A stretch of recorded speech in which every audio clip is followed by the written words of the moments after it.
trip.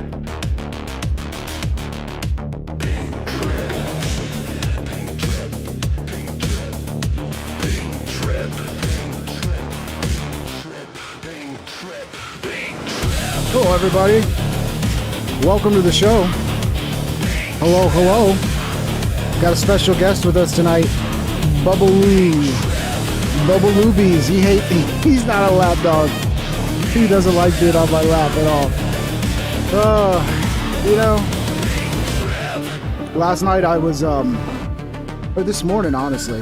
Feels like last night because I didn't go to bed till this morning.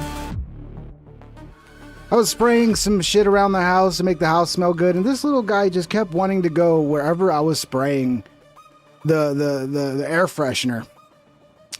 And he would get mad at me because I'd have to grab him by his collar, and I'm like, no, don't go there. And he'd try to squeeze by me, and I just realized, like, God, he's so retarded. But so yeah, while people join the show, we're gonna jam out with this song I wrote for my dog Bubbles. Maybe some of you can understand what it's like having a retarded dog. He never listened when I tried. This is for you, Bubbles. Help. How's everybody doing? Just trying to stop him from killing himself. Songs for you, Bubs. Please drop that rock, that won't go well. When it comes out, it will hurt like hell. True. My dog's retarded. And that's okay. Hope everybody's doing good. We're gonna have a fun show. That's what comes with owning a canine slave. My dog is retarded. And that's okay. He can't help it. He got a tiny little brain. He does. It's very tiny. Ooh, you really shouldn't run in the street. You see that right there? That's called a Jeep. And if it hits you, you will be dead. If not, it'll cost $1 million at the vet. My dog's retarded. And that's okay. Hello, everybody. That's what comes. Come on. Come join the show. owning a canine slave. My dog is retarded. And that's okay. He can't help it. He got a tiny little brain. Got a sticker. I really love him 'cause he's so fun. Even when he's shitting right on my rug. Okay, you know the truth. He's my buddy, he's my best friend, and I love him until the very end. Oh no, I think he's sick again. This is a true story. He ate some weird shit off the cement. Time to pay another visit to the vet so he can take every single penny I have. My dog's retarded. And that's okay. That's what comes with owning a hates it so canine much. slave. My dog is retarded. And that's okay. He can't help it. He got a tiny little brain. Shout out to all the dogs out He there. never. All the retarded dogs. I came up with that song idea last night. It on laps. He's such an independent dog. Here, another treat. There you go, right there, buddy. He's not a lap dog.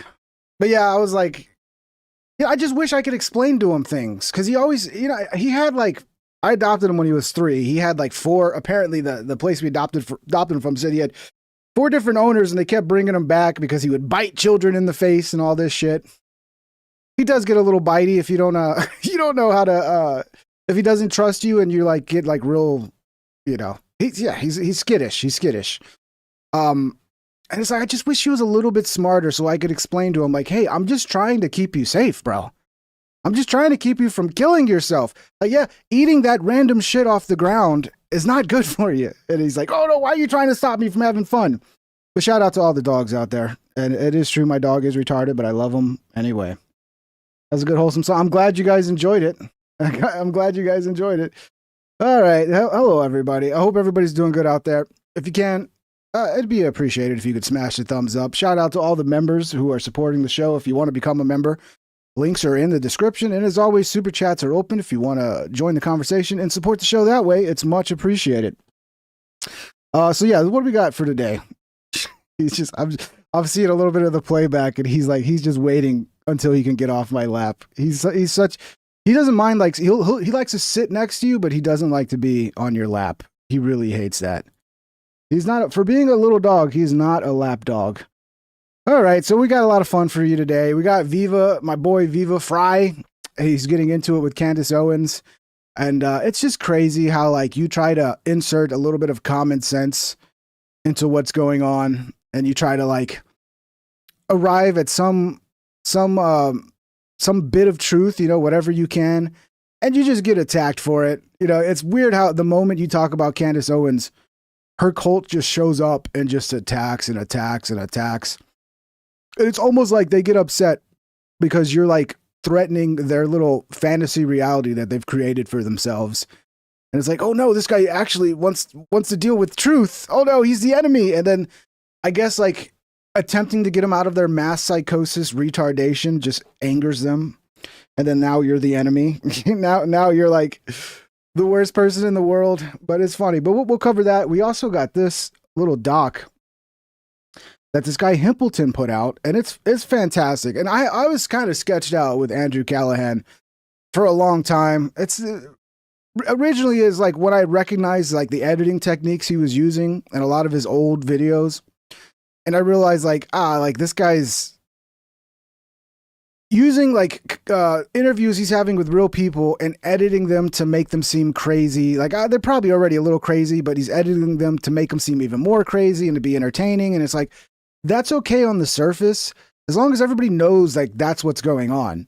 If you're doing that and people think you're actually giving them, you know, a truthful version of reality, but really what you're doing is just editing things to be as crazy as possible for entertainment and creating, like, your own fucking little narrative that's, you know, the most entertaining.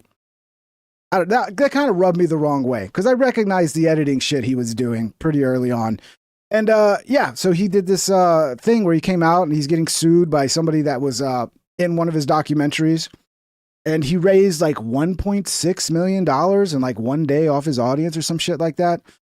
And this guy did the hard work of going through, like, the whole story, the lawsuit, like, all the details. And it kind of shows that, like, Andrew's maybe not being completely honest. 381 became a member. At Corey Smith 1381 What's up, Corey? 7 months of membership. 7 I big said months. squirt. Like 2 times. Squirt, yeah. FFS. Squirt is pee, bro. You like, you want to be peed on? Is that what's going on here? Everybody knows squirt is pee. Okay? Thank you, Corey, for the 7-month membership, brother. You rock. Let's get to this first, is Viva Frey stuff. So Candace is taken to attacking Viva now. Because anytime, like, somebody addresses, like, the crazy shit she's doing, which is, like, just making up whatever she can as she goes to keep the attention on her over this Charlie Kirk assassination. And it's just clearly at this point, she's just grasping for whatever sensationalized bullshit she can to keep people's interest. And you engage with good faith with her conspiracies and realize they're bullshit. Then she just gets her audience. She goes on and pretends like she's a victim, and you're this big bad boogie that's getting paid by Israel. And then she sends her fucking cult, her candy cult, after you, and it's pretty ugly. But let's watch the clip, and then we'll see what Viva had to say about it. Look, harassment. By the way, Viva's my boy, so of course I'm going to get Viva's back. That is what they And he's took right. Alex Jones down for. He said something, which he has apologized before and said was wrong. He speculated that the children didn't actually die that day. And then they came after him for emotional harassment. So essentially, Viva compared, like, the mass psychosis going on with Charlie Kirk's assassination to, like, the shit that was going on with Sandy Hook. And Viva was one that always defended Alex over the Sandy Hook lawsuit. But even Alex admitted it got a little crazy and he fell for some stupid shit, that he was basically covering what the internet was covering, and the internet was going a little nuts. 41329 became a member. At Apophis 41329 celebrates 2 months of membership. Thank you, brother. Candy Butt It Hurt So Good. Candy butt, it hurts. Candy butt. Candy butt. She does got a candy butt. Whatever the claims Thank you, were. bro. And they sued him and won for $1.4 billion, effectively ending his InfoWars platform, suing him into bankruptcy. And I want to be clear, they're also putting people on their show to say, Erica's just like the parents at Sandy Hook. This is the priming. They all know something that we don't know. They're not all kind of going back to Sandy Hook for no reason. So it's not fair and it's disingenuous to make it seem like Viva didn't defend Alex Jones over this bullshit lawsuit. So two things can be true. Alex was wrong about Sandy Hook, okay? And the lawsuit against him was fucking wrong. It was a way of just silencing him and silencing his free speech, because you're allowed to have unpopular opinions. You're allowed to have stupid conspiracies, okay? So Viva was somebody who really defended Alex. I don't remember Candace Owens defending Alex, but okay. Here is Viva Frey on the Charlie Kirk Show. Take a listen.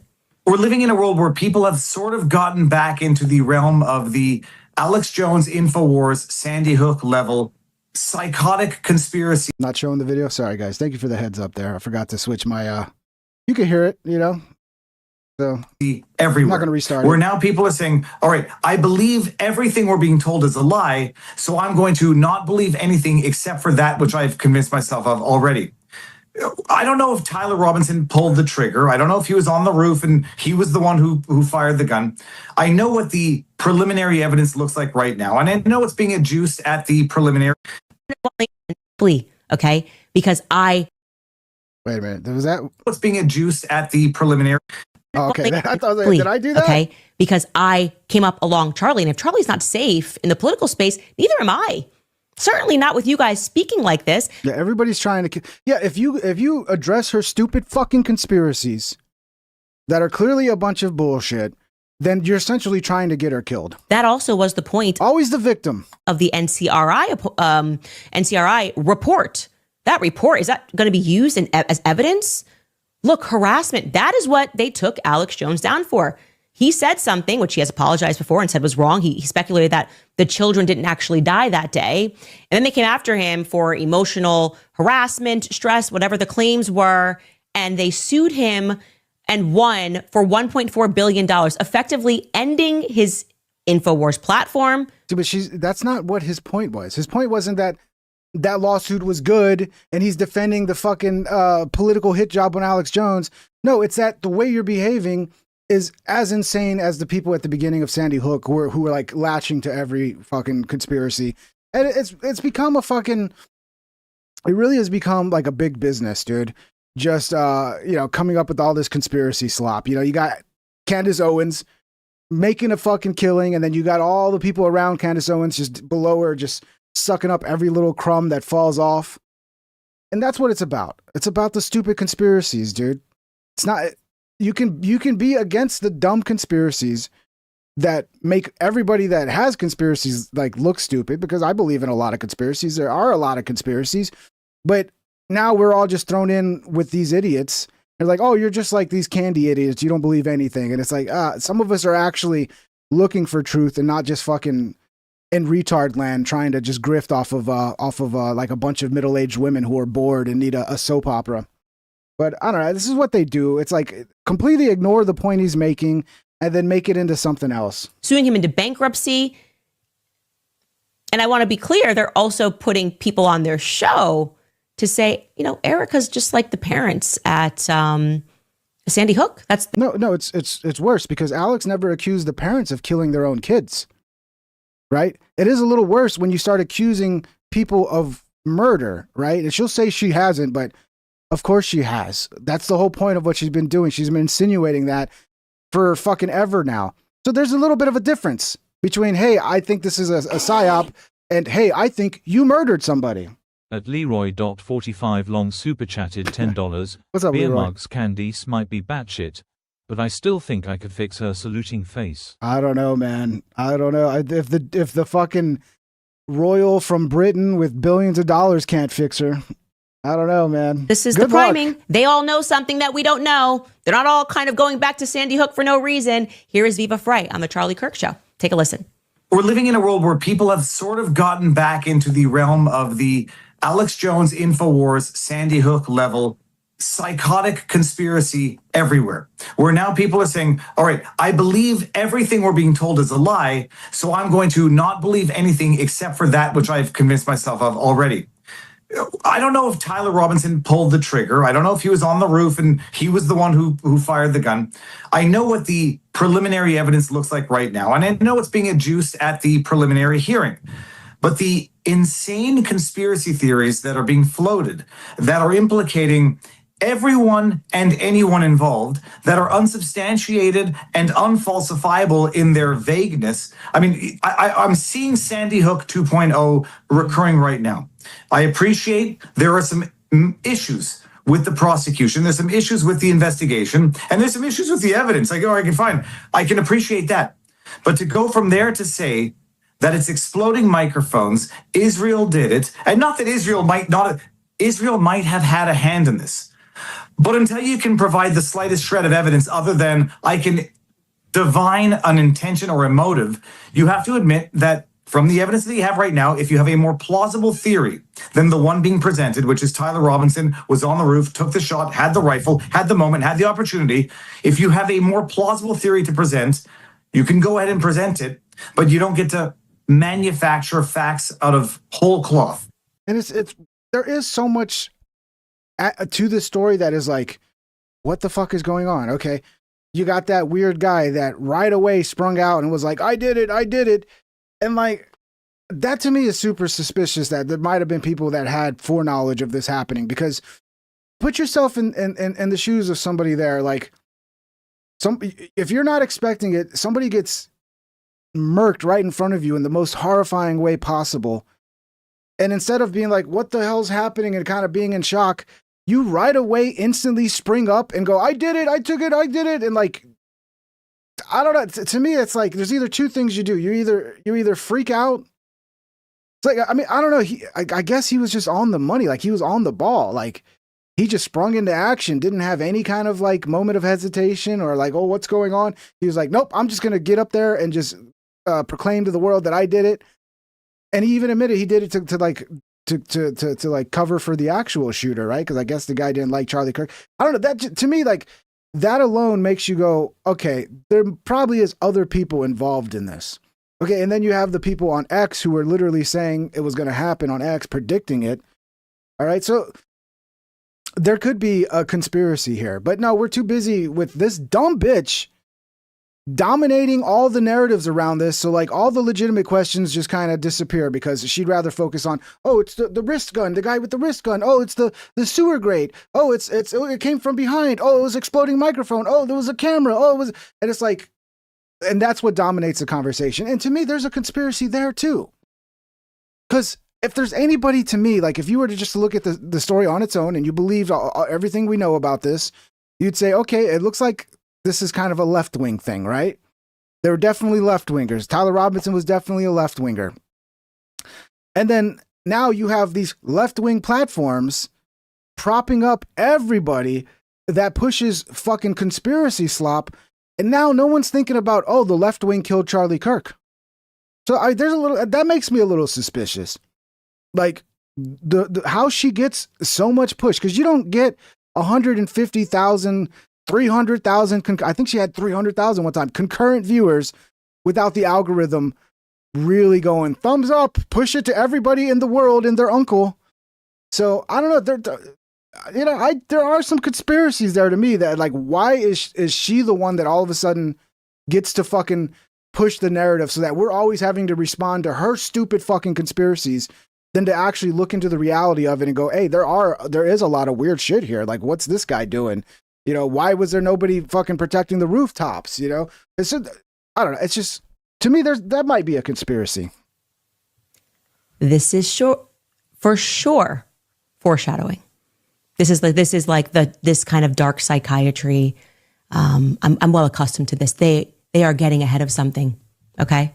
They know something and they're priming the public to think this is just like when elementary school children died in Alex Jones' house. She's fucking nuts, bro. All he said was that your fucking shit is stupid. Your conspiracies are stupid. That's basically what he said. You know, paraphrasing, but like, you know, we can go through the laundry list of retarded things. Every day it's a new thing. We move on. Oh, we don't talk about this one anymore. We move on to the next one. And then her cold audience like doesn't seem to remember that she was just completely wrong about the last 20 things she's talked about. But this next one is definitely for real. And if you don't believe it, then you must be taking money from Israel. Had to be sued. And it is deeply ironic and almost sick that that is being platformed on what is still being called the Charlie Kirk Show. Because let me tell you what the namesake, Charlie Kirk himself, had to say about people who call for lawsuits and for people to be bankrupted because they don't like speech. Here, I'm sure I'd like to know what Charlie Kirk would think about you, Candace, accusing his wife, the mother of his children, of murdering him off of a feeling, off of a gut instinct, off of, oh, I had a dream. here's Charlie Kirk regarding that specific Alex Jones lawsuit. Alex Jones was patient zero for the censorship regime back in 2018. Okay, and where's all the clips of Viva Frei defending Alex in 2018? I follow Viva. I know he did. I know he defended Alex and called it an injustice and it was a fucking political hit job. But let's spin it to be like now he's defending the lawsuit. No, he's calling out the mass psychosis of the crowds where they go crazy with conspiracies, and they did it with Sandy Hook, and you're doing it now with Charlie. And now Alex Jones is patient zero for lawfare strategies to be able to shut people up that they don't like. Is Alex Jones outlandish? Of course he is. He's a quasi-entertainer. That's one of the reasons why he's so popular. But Alex Jones has been right about a lot of things. And so people say, well, don't talk about it, stay away from it. I learned my lesson. I learned my lesson what happens when I stay quiet and I listen to these people. I'm not going to put up with another bad precedent being set because I'm told that I should hate Alex Jones. He's outlandish. He's wild. He's entertaining. I don't agree with him on everything. Okay, did you guys not understand the distinction? Because he brought up Sandy Hook, he went there. No, he brought up, oh my God. It's like people just don't understand details. Like they can't distinguish between, hey, he's talking about the conspiracies that came out around Sandy Hook. Okay? And comparing that to now the conspiracies that are coming out around Charlie. Okay? Not saying that the Sandy Hook lawsuit was justified and it's a good thing. No, because he fucking did so many shows calling that out. But if you can't understand the difference, I don't know what to tell you. Doing this to be able to show it's a spectacle. And some people say, look, Charlie, this isn't about the regime doing a spectacle. It's about the families of murdered kids. I think it's not right what Alex Jones said and what he did. He agrees with that. Should you be able to shut somebody up because of it? Rachel Maddow accused One America News Network of being funded by the Russian government, and a judge tossed that away because under free speech provisions. $1 billion? We're going to talk about this in the next segment throughout the hour. This also is an opportunity that I hope all of you take. Watch carefully today. The podcasts you listen to, the radio shows you consume, the TV shows you watch. This is a scorecard moment. If your favorite conservative commentator is silent on Alex Jones. Notice how she doesn't, this whole thing is just like a bait and switch. Like, oh, well, let me just move the conversation somewhere else. Instead of addressing the Egyptian planes, what happened to the Egyptian planes, addressing the hundreds of, I don't know how many there are. It feels like hundreds of conspiracies that you've thrown out there that are proven to be bullshit. And no, let's talk about, oh, he brought up Sandy Hook, so we'll make it all about Sandy Hook and how Alex Jones got sued. And it's like, you're not even addressing what's at the heart of this issue, which is you and your constant fucking peddling of lies around the Charlie Kirk assassination. That is very... Look at that face. She's got this serious face. I fucking hate this woman, bro. I'm at a point where I fucking hate this woman. Telling. I don't think I've hated anybody as much as I hate Candace Owens at this point in time. For the Sandy Hook families say a verdict will send a signal to other conspiracy purveyors about the cost of online lies and set in motion a chain of events that could shut InfoWars down. So basically the New York Times is saying this is a lot bigger than just Alex Jones. And you might be out there and say, I hate Alex Jones and he's a wackadoodle and all this sort of stuff. Look at the bigger picture. Have you learned nothing about how these people operate? Conspiracy purveyor. Who exactly is that? You know who the conspiracy purveyors are? Every single one of those mockingbird maniacs on television that was telling us Donald Trump is a Russian agent. You're the conspiracy theorist. But they'll never be held accountable. No, what they mean by conspiracy theorist is someone who asks questions against the core tenets, as Friedrich Nietzsche, the pieties that you can't ask, like election integrity or the alphabet mafia. There he is, you guys. Oh, so the fucking righteous indignation. Like, he's just proven some point. No, you're not even addressing the fucking heart of the matter, dude. He's addressing all of your stupid conspiracies that have proven to be wrong, that you just constantly move on from and pretend they never happened and move and just create a new one out of thin air to keep your little retard audience like Neon Phoenix Original, to keep them locked into your little fucking soap opera every day. And then, let's make it all about Alex Jones's lawsuit, which again, we all defended Alex. It was his free speech right to question that event. He didn't go as far as you and start accusing random innocent people of murder, did he? No, he didn't. So there's a little bit of a distinction there. I hate this fucking woman, dude. In his own words. I shouldn't hate anybody, guys, but I fucking hate her. On his own show, his namesake, the Charlie Kirk Show, which used to represent Charlie Kirk's ideas. And now we have these pathetic people who are an extension of the state, the very state that Charlie was trying to fight. The surveillance states, the totalitarian. This is where she's at now. Anybody that calls out her lies, she comes on and plays the victim and attacks them, doesn't address any of the things she's wrong about, and then gets her whole audience to just fucking attack these people. The cult. She sicks her cult on them. She's a disgusting woman. Disgusting. State people that then use the state to punish people with lawsuits. How dare they?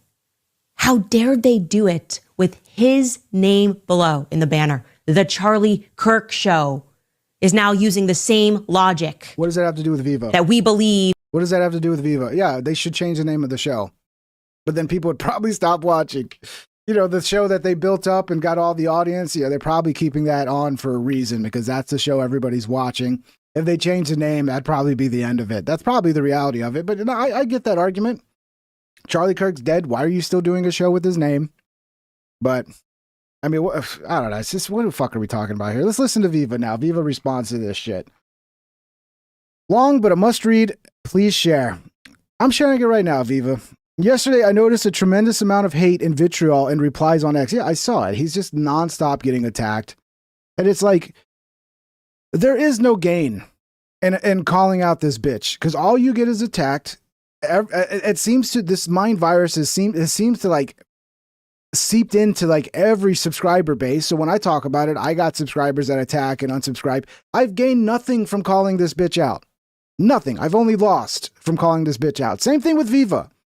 Same thing with the Iran war. When I call out the Iran war being idiotic and I call out Trump for being a lying piece of shit, I don't gain anything from that. I just get attacked and people leave. Like, I've lost good subscribers. Have you guys seen Spocko? At least I don't know if Spocko's mad at me. He just disappeared one day. I hope he's doing okay. I don't know. There are people, you know, Spocko's the one I remember because like Spocko was very supportive of the show. He just disappeared one day. And I think that's what it is. It's because, you know, I was supportive of Trump when he first got elected. And then when he betrayed everything, you know, I called it out and didn't just become a cult member. And yeah, that's not been good for me. So, but, you know, I kind of care more about honesty and trying to arrive at truth and speaking my mind truthfully than just appeasing like one little group of people. Even though that's not good for me and it's not good strategy when it comes to doing a show. You need to just find your audience and just grift to that audience. And I'm not going to do that. But yeah, there's this whole idea that like they're doing this because it's a big conspiracy against Candace is fucking retarded. One super chatted $5. Squirt is white semen. Still comes out of a bone. Come on, man. White semen. I don't know. I think it's piss, bro. I think it's piss, Corey. But hey, if you don't want to believe it's piss, that's it's up to you, bro. It's up to you, Corey. Anyway, we'll get back to reading this. Sorry for interrupting. Yesterday, I noticed a tremendous amount of hate. This is Viva replying. And yesterday, I noticed a tremendous amount of hate and vitriol in replies on X directed at me, referencing Sandy Hook. How dare you try to pull a Sandy Hook on Candace? I'm not complaining about getting hate online. It's par for the course. I just sincerely couldn't understand the basis of the criticism. It wasn't just an inaccurate representation of why I was referencing Sandy Hook. It was precisely contrary to reality. Then today, during our stream in Local, someone asked if I saw that Candace had talked about me on her last show. And then I understood why her audience was yet again misled to believe the exact opposite of the truth. Real Candace effectively suggested that I was working with TPUSA. They are getting ahead of something. Yeah, it's all a big conspiracy against Candace. Leroy.45 long super chatted $2. Loyalty is royalty saluting face United States. It sounds good. I don't know exactly what that means. Loyalty is royalty, but you should never be loyal to politicians. You should, you vote for politicians for them to get things done, to put forward an agenda that you voted for. And when they betray that agenda, there's no reason to be loyal.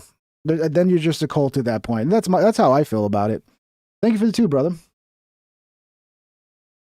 I have strictly and absolutely nothing to do with TPUSA. I was not referencing Sandy Hook in support of lawfare or silencing disfavored speech because of alleged harassment. This is not just inaccurate, it's a bald-faced lie. Exactly. But, don't get in the way of their fun, Viva. So they're gonna lie and fucking disparage you because you got in the way of their little fantasy world that they've created for themselves. In fact, I've been one of the most vocal supporters of real Alex Jones in the Sandy Hook lawfare that was waged against him pretty much since 2018. When I did my first video breaking down his deposition in that lawsuit. I remember this shit. Because he's not lying. I've watched it. I went to Texas to attend the trial on the Quantum. I have for the last near decade been one of Jones' most proactive, steadfast defenders against the Sandy Hook lawfare. My position was precisely that of Charlie Kirk as it had been for years prior. It's not just that everyone knows that, it's that you have to be stupid or a liar to say otherwise. And Candace, true to form, misleads her audience not just into ignorance, but into an online harassment campaign that is based on her lies. To educate her audience, the reason I referenced Sandy Hook was to highlight how absurd conspiracy theories like trapdoors, exploding microphones, Egyptian planes, don't forget about the maroon t-shirts, actually make it more difficult to talk about the true unanswered questions. Exactly. Much like those who promoted the idea that nobody died at Sandy Hook were the ones responsible for making meaningful discussion impossible. We all got lumped together with the nobody actually died loons. So now when I ask who was on those Discord chats, how did some people have advanced knowledge? How was George Zinn there acting as a decoy, etc.? People can say, you're just one of those exploding microphone Egyptian planes Candace loons. We don't have to dignify your questions with an answer. Which is probably the whole point of why they've pushed fucking Candace Owens into everybody's feed and made her the biggest fucking podcaster of all time. I think the most I ever saw Joe Rogan get when he did live streams was like 100K, and that was maybe like Elon Musk. I remember him doing like 40K normally. She blows that shit out of the water, dude. So congrats, Candace. You are the true culprit's best friend in all of this. And I'll ask you again, when you misrepresented it, why I was referencing Sandy Hook, was it because you are ignorant or is it because you are a liar? She's a liar. She's not an ignorant idiot. She knows what the fuck she's doing, bro. All this attention is all she gives a fuck about. She just wants attention. She wants to be a big show. She wants to rub it in all the haters' faces because she's so popular and everybody loves her. So that makes her right, because if you have a big audience, you're right about everything because the audience. And Rue Jelly 1974 super chatted $3.55. Owen's dad Robert L. Owens Jr. was in charge of contracts, security, etc. for Sandy Hook after the shooting when he worked for Bright Horizons. Take what you want from that, guys.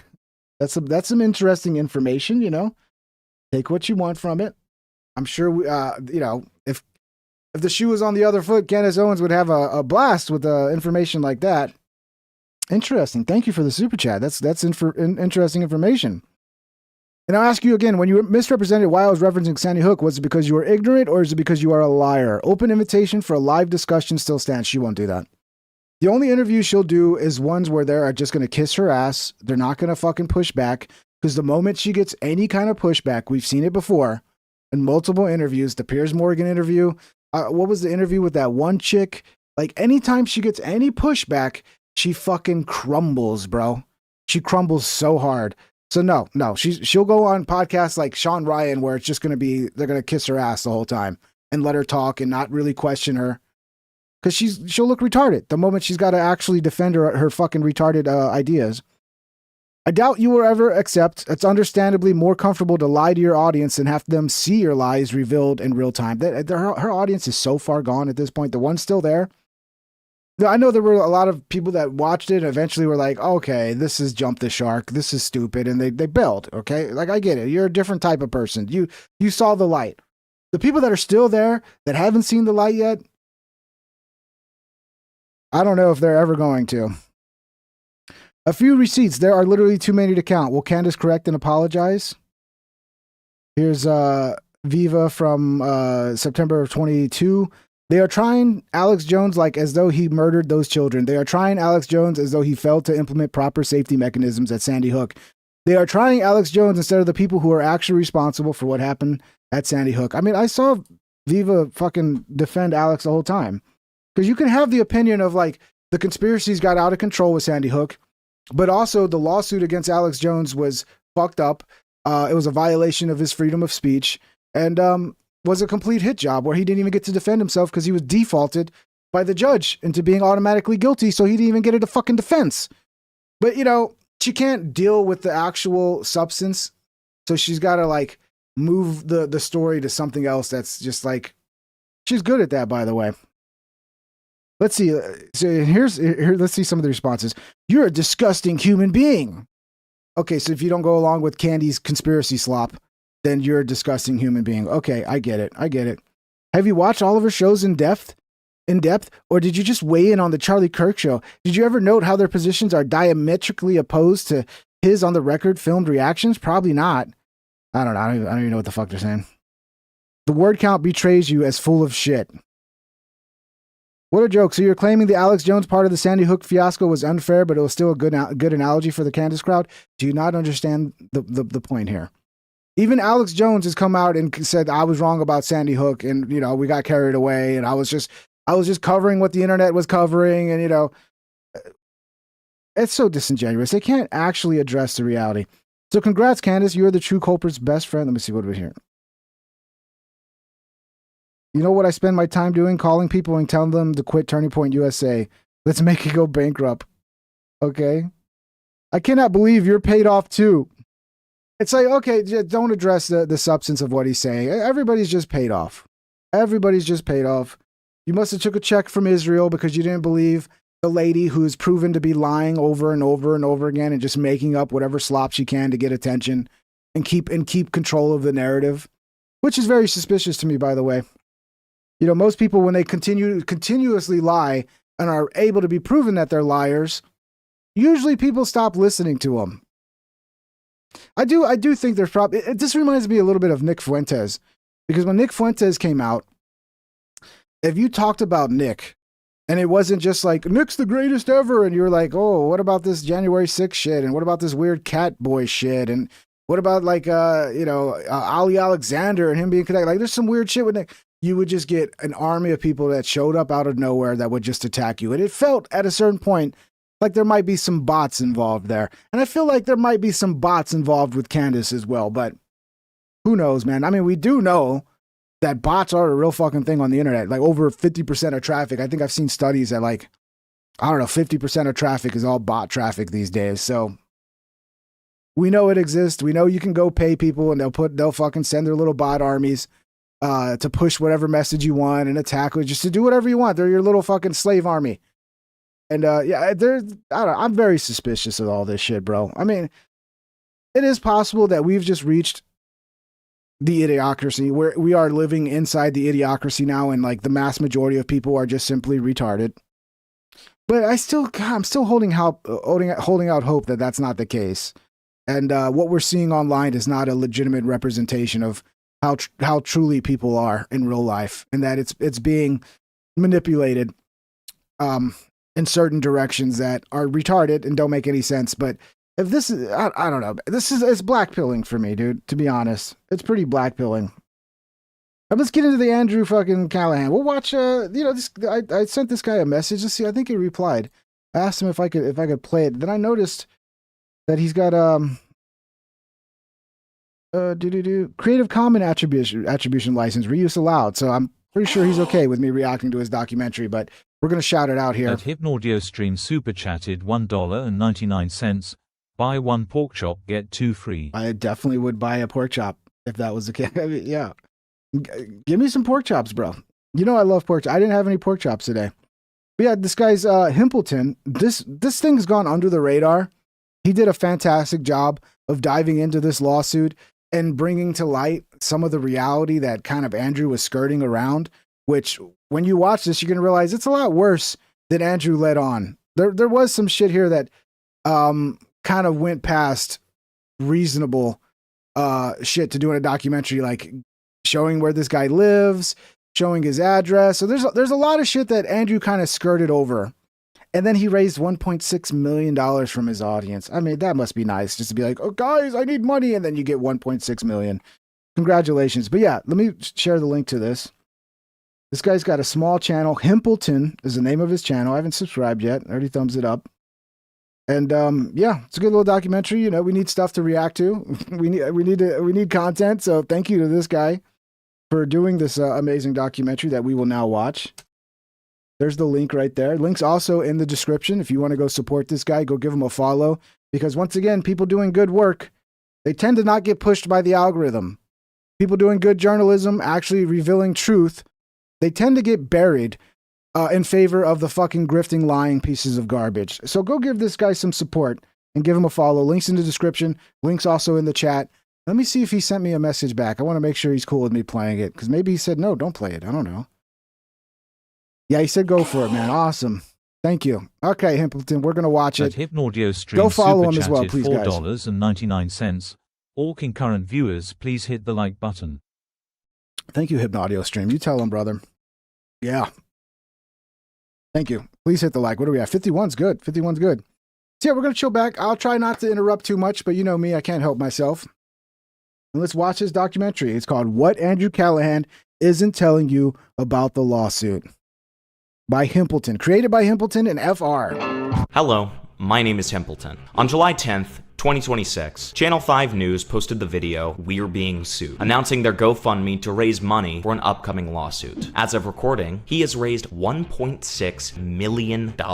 Now, you can spend your money on what you want, and I used to be a huge fan of Andrew and All Gas No Brakes back in the day. However, I want to argue that contrary to Andrew Callaghan's claims, this lawsuit filed against him has some legs to stand on. According to Andrew, a rich man named Bill Joyner has threatened to frivolously sue him over his new documentary. The documentary in question is one that Andrew's been working on for years, called Dear Kelly, which focuses on the life of a QAnoner who lives in Southern California. The man who's suing him has claimed that this documentary has defamed him, led to trespass of his residence and other properties, and inflicted emotional and financial harms. My goal in this video is to provide the facts around the case, and show that at the very least, it seems like Andrew did not do his due diligence when it came to reviewing his decisions around the documentary. Callaghan starts the video with a complaint about being sued frivolously. For the past 2.5 years, we over here at Channel 5 have been fighting a lawsuit in silence against a wealthy California lender named Bill Joyner, who I've never spoken to or seen in my life, among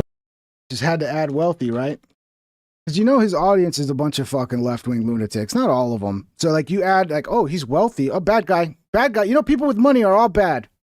other dubious claims. He accused Channel 5 of violating the Federal Wiretap Act and intercepting his electronic communications, which is something I've never done and don't know how to do. So far, Andrew claims that Andrew is being sued by a wealthy lender that he's never seen or spoken to in his life, and the lender in question, Bill Joyner, has accused him of violating a federal wiretapping act, something which would be impossible for him to do, given his lack of knowledge and resources to do so. He then explains that this has led to a long process of discovery, which led to the federal case eventually being dropped. Somebody with enough money for good lawyers can sue anyone for anything at any time. And just just maybe, if you get lucky, the judge will believe it. And that's exactly what happened here. This resulted in a painstaking year-long discovery process where forensic investigators audited our company's servers and hard drives for evidence of wiretapping and found absolutely nothing. After years of fighting for the truth in a federal courtroom and spending over $800,000 on legal fees, Joyner's attorneys decided to drop the federal lawsuit entirely before trial. Poof, gone. Quick aside on the nature of YouTube viewers. Views naturally matter, but another metric, retention, is just as important. Most people don't watch full videos. In fact, the brain rot, dude, people cannot sit through fucking anything anymore, dude. If I was president, I would ban short form content. I would ban TikTok. I would ban fucking YouTube shorts. I would ban Instagram reels because this is making people fucking retarded. They have the attention span of a slug. They can't sit through anything. It's so frustrating. On average, 50% of viewers click off after the first minute. This means that the only two pieces of information that around 1 million of the viewers had was that Channel 5 is being sued by a random person who is accusing them of a crime that they didn't do and that they need to raise the money for this lawsuit. The initial lawsuit being dropped wasn't even discussed until the 2-minute mark. Naturally, I'm not trying to Thank you, brother. dictate how videos Thank you, should Central be Washington. structured. But when people are donating their money, things need to be cleared up quickly and succinctly so the actual issue is understood before the majority clicks off. If the first minute was a summary of why they needed the help, or even giving a call to action like many YouTubers do, say, at the end, we will explain exactly why we need this money, I'd have no problems with it. But this introduction almost makes it sound like they're being sued for wiretapping, which just isn't what's happening at all. For the next 2 minutes, Andrew talks about his channel and how he had to spend $800,000 on legal fees. But then he mentions the next part of his interactions with Bill Joyner's legal team. I've got some really bad news. Bill Joyner and his attorneys are resuing us with modified claims now that include defamation, stalking, false light, and trespassing. Yesterday, I was served with the process, pictured on screen, indicating that we're gonna have to go through this entire process again from start to finish. And after speaking with a couple different attorneys, it doesn't seem like the second round is gonna be any cheaper than the first. And therefore, I have to be direct and keep it 1,000 here. I can't afford it unless we can immediately Thank you, brother. Thank you. fundraise the legal fees that are required Welcome, to fight Roots. the second round against bullshit and Bill Joyner Wait, not Roots. Welcome, not Roots. and his morally bankrupt team of bogus slang and jabronis, and we need to ask for your support. This is the current case that he's involved in, and he calculates that he can't afford overhead and will have to fire his staff if he foots the whole bill. After this, he explains all the new content he plans on creating for his viewers and the people who depend on him as an employer. It's only after this long explanation that he finally covers the contents of this lawsuit, almost 8 minutes in. Oh wait, he doesn't even do that. Instead, he explains a bunch of past work that he's done and previews a sentimental promo for his documentary, Dear Kelly. So he did release that documentary for free. Like he gave a promo code so you could go watch it. I don't know if it's still available, but if you go watch that video, try the promo code, see if it still works if you want to watch the documentary. It was free for a little while. I watched like 45 minutes of it and I gave up. I should have dove in deeper because I didn't catch what this guy's about to point out, which is like, the story's not adding up here. And yeah. It isn't until was kind of a almost boring 12 documentary. minutes into this video that he even mentions the plaintiff of this case again, Bill Joyner, and it's about the thesis of his film, Dear Kelly. So after I popped that question, our whole conversation pivoted from Clinton trafficking rings and the alleged Kobe Bryant assassination to a personal one about a man named Bill Joyner, the one suing me now. I've been advised by my attorney to not say that much about the Dear Kelly film ahead of this ongoing litigation, but I will tell you that this film only briefly focuses on the pre-political dispute between Kelly and Bill Joyner. Notice the specific wording. The film only briefly focuses on the pre-political not true. dispute between Kelly and Bill Joyner. This will be important later. He then claims that the second half of the film contains an apology from the subject of the film, Kelly Johnson, and focuses on him taking responsibility for his actions. Pretty emotional intervention and documents Kelly's process in inpatient therapy in which he accepts responsibility for his own role in the home foreclosure and actually goes as far as agreeing to apologize and make amends with Bill. I need to go back and I need to forgive Bill Joyner. Again, put a pin in this. He then continues his Dear Kelly promo. Andrew finally touches on the contents of the legal complaint that was filed. So in the complaint, which is also linked below, they describe Dear Kelly as a film that corroborates the false, nonsensical, and mentally disturbed story of defendant Kelly Scott Johnson. They claim that we spent 2 years stalking, surveilling, video recording, and audio recording Mr. Joyner, his family, his home residence, and his place of business. And that we traveled to California. That's actually from the documentary. That seems to be a true accusation. I don't know if it was 2 years. I mean, it could have been. I don't know. Who knows how long he was filming this documentary, but Where I actually lived at the time, specifically to create recordings intended to harass and intimidate Mr. Joyner, his spouse, and his minor children. While it first appeared that Callaghan was simply reporting on the story of Kelly Johnson, it is clear that at some point the two became quite close, and Callaghan has taken on Johnson's crusade against Mr. Joyner as his own. Andrew, in response, files an anti-SLAPP motion, which I'll let him explain. So SLAPP stands for Strategic Lawsuit Against Public Participation, and mostly exists to protect journalists from frivolous lawsuits that are typically leveraged by powerful people with deep pockets who are trying to keep reporters quiet about something by burying them in legal and court fees until they basically get fatigued by expenses and agree to settle outside of court and sign some kind of NDA that guarantees permanent silence. However, he got the ruling back. Then a few months later came the ruling. Our judge ruled in favor of Joyner, dismissing our motion and arguing that Dear Kelly was not protected speech because Kelly's story is not a matter of public interest. Meaning, because Kelly and Bill are both private individuals and their prior disputes surrounding the foreclosure of Kelly's home had already been resolved, my film wasn't journalistically valuable because their dispute with the house was no longer ongoing and so doesn't concern the public. Let's pause to recap just one more time. First, this motion was rejected due to Bill Joyner's status as a private figure. Legally, a private figure is someone who is neither in public office, i.e. a high-ranking government official, a public figure like a celebrity, someone involved in a large news story or a person of public interest, or a limited-purpose public figure, which is a person involved in a large story who would otherwise be a private figure. This is important because Andrew's argument against Joyner being a private figure is that he's connected to a larger story that's relevant to the country. The film, even though it's focused on Kelly as an individual who himself isn't like a politician or an important figure necessarily, his story connects to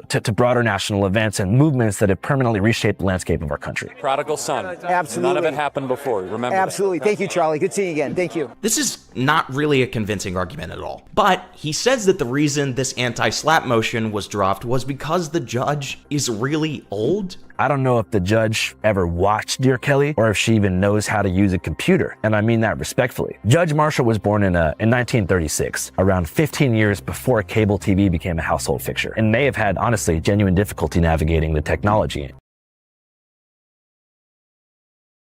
you're going to talk shit about the judge? That's not smart. That's not smart. Well, what does it matter? You can just, when you get sued again, you can just ask your audience for another 1.5 million. Kind of a red herring and distracts from the legitimacy of the decision. So, that's the story so far from Andrew's side.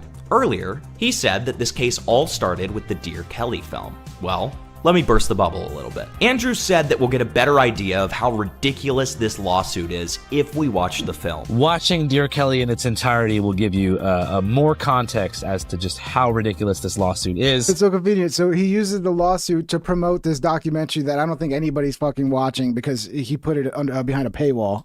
And probably answer whatever other questions you might have about the project. So I did. And I have to say, I came to a very different conclusion. The documentary opens up with Kelly Johnson in front of a Planned Parenthood protesting the site, since he's pro-life and he believes that Planned Parenthood is selling baby parts. Not even a minute into this documentary, Kelly starts yelling about Bill Joyner saying Bill has stolen his house from him. Save the kids! Save my house!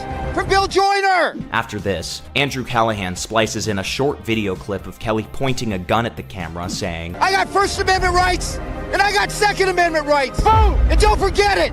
Don't tread on me! Essentially, Andrew Callaghan went to some fucking protest and he runs into this guy and he's like, this guy's fucking crazy.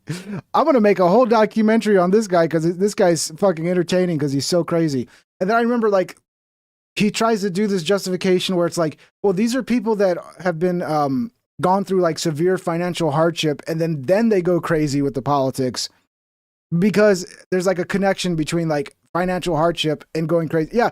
Oh, you think people struggling financially might make them a little bit fucking more unhinged and extreme, yeah, get ready for way more of that too, by the way. After going in and harassing the front desk, the receptionist threatens trespass and Kelly walks out, comparing the abortion industry to Bill Joyner, since both are cowards hiding behind doors and P.O. boxes. Andrew then overlays footage of the private residence of Bill Joyner as Kelly rambles about where he lives. P.O. box, just like your hands are hiding the...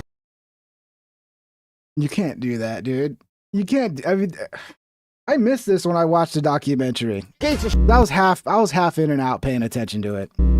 Notice that we're not even through the intro, and Bill Joyner is mentioned multiple times in the introduction and is even doxxed. After this opener, Andrew states that the purpose of this documentary is this. This is a documentary about a guy named Kelly Johnson, spoken patriot who hates the Democrat Party, but not as much as he hates a man named Bill Joyner, who you don't know about yet, but you're gonna learn a lot about later. So the point is to investigate Kelly Johnson's life and why he hates Bill Joyner. If you recall before. But I will tell you that this film only briefly focuses on the pre-political dispute between Kelly and Bill Joyner. Andrew claims that the film only briefly focuses on the pre-political dispute between Kelly and Bill Joyner, and you'll see how ridiculous this is as time goes on. Although this technically isn't contradictory with what he said before, if you combine this statement with Andrew's opening, that Bill Joyner was someone that he's never talked to or ever seen in his life, you would think that Joyner serves a small role in this documentary, unless you watched it yourself. In fact,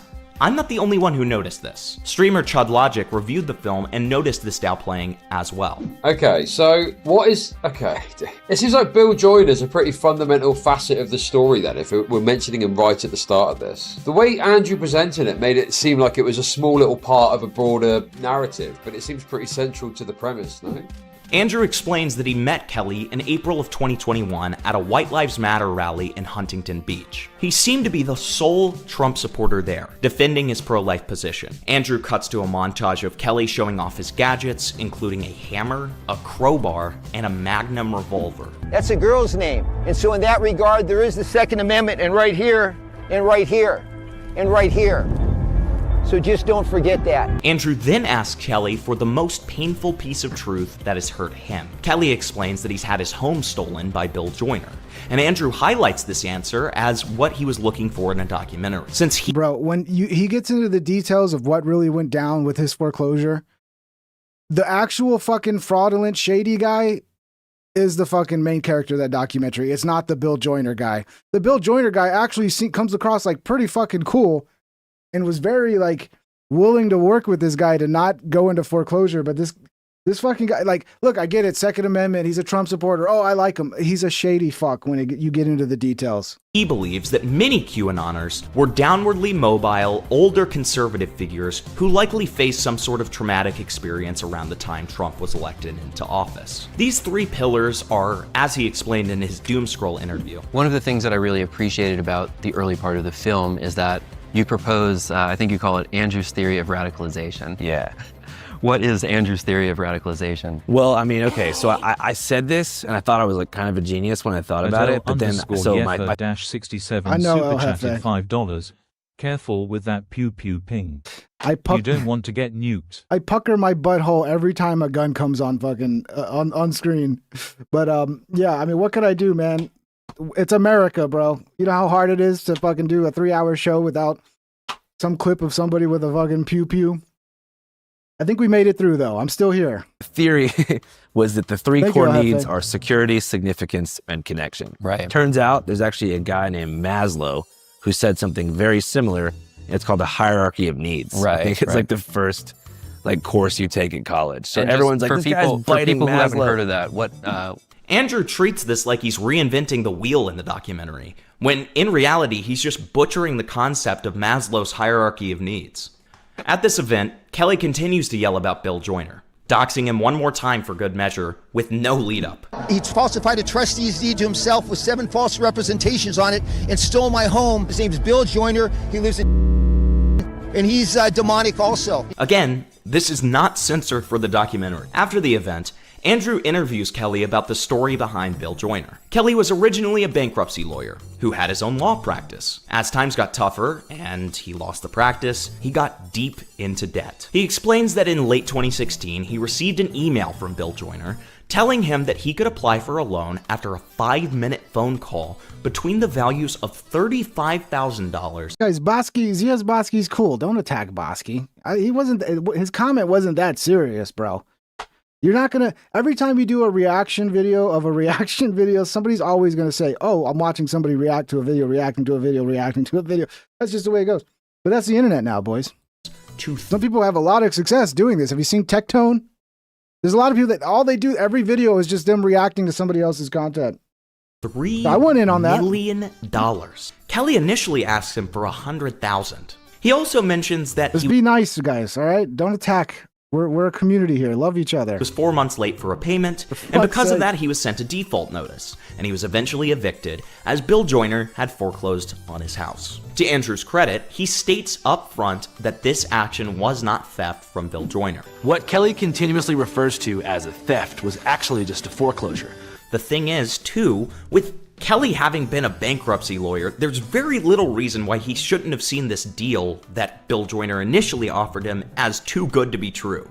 A couple of months after this event, Kelly's ex-wife took custody of the kids and divorced him, and he became homeless. After Andrew explains that this sort of story was somewhat commonplace among January Sixers, he plays a huge... 6306 super chatted $1.42. It's the new meta. This is huge true. compilation of Kelly with his family in their old home. Because you got to keep pumping out content. That's the thing. Dude, there was a great video. Emp Lemon. I like Emp Lemon. I don't know if you guys know who he is. He does like cool documentaries, but he came up as a YouTube pooper. And when he talks about his story, it like reminds me so much of what I've been through as a creator as well. And yeah, the new meta is just you got to pump out content as fast as fucking possible. So, hey, reaction video today. I gotta have content. His wedding and his kids. This But this is compilation fascinating. feels extremely charged. 'Cause I hate as Andrew if to say, Callaghan. look at how good life was before Bill Joyner. Right after letting Kelly have a tirade of Bill ruining his life, this sappy compilation just feels like it's hammering in what the villainous Bill took away from him. They also showed that this home had fish, dogs, stingrays, rats, turtles, rabbits, goats, and a pig. Again, this is a suburban house with a small backyard. These farm animals have no place to graze here, which shows that even before all of this, Kelly was a bit of a crazy guy. Then gives a small biography of Kelly, a guy who got straight A's and lived originally in a trailer park, moved down to California after going to law school, and seemingly was living the American dream. After this montage of Kelly, overlaid with emotional music and happy family memories, he states that the mission of the rest of this film is to help Kelly move on from Bill Joyner, who he's been harassing for nearly a decade at this point. And so I became struck with a genuine desire to help Kelly move on, help him process his resentments, and most importantly, move on from Bill Joyner. No fucking retard. You saw somebody who was insane, who was clearly having a mental breakdown, and you said, this is going to make good television. Oh, but I got to paint it like I'm here to help him. That's what I'm here to do. I'm here to help him. No, you're here to film somebody having a mental fucking breakdown for everybody's entertainment. Let's be honest. Again, the earlier comments about this being a small part of it is just seeming less and less likely. Plan A, to get Kelly to wean off of Bill, was to try talking to his kids and see how they could help him. What's clear in talking to his two oldest children is that Kelly is a relatively immature person. His son says that he often calls Kelly his son because he feels like he's the dad at times. You call him son? Son, every now and then, yeah. How come? You know, just gotta like, he'll go off on these little tangents, get pretty passionate about stuff. I'm like, hey, like, it's okay, like, calm down. His daughter. Bro, if I referred to my father as son, he would probably punch me in the face.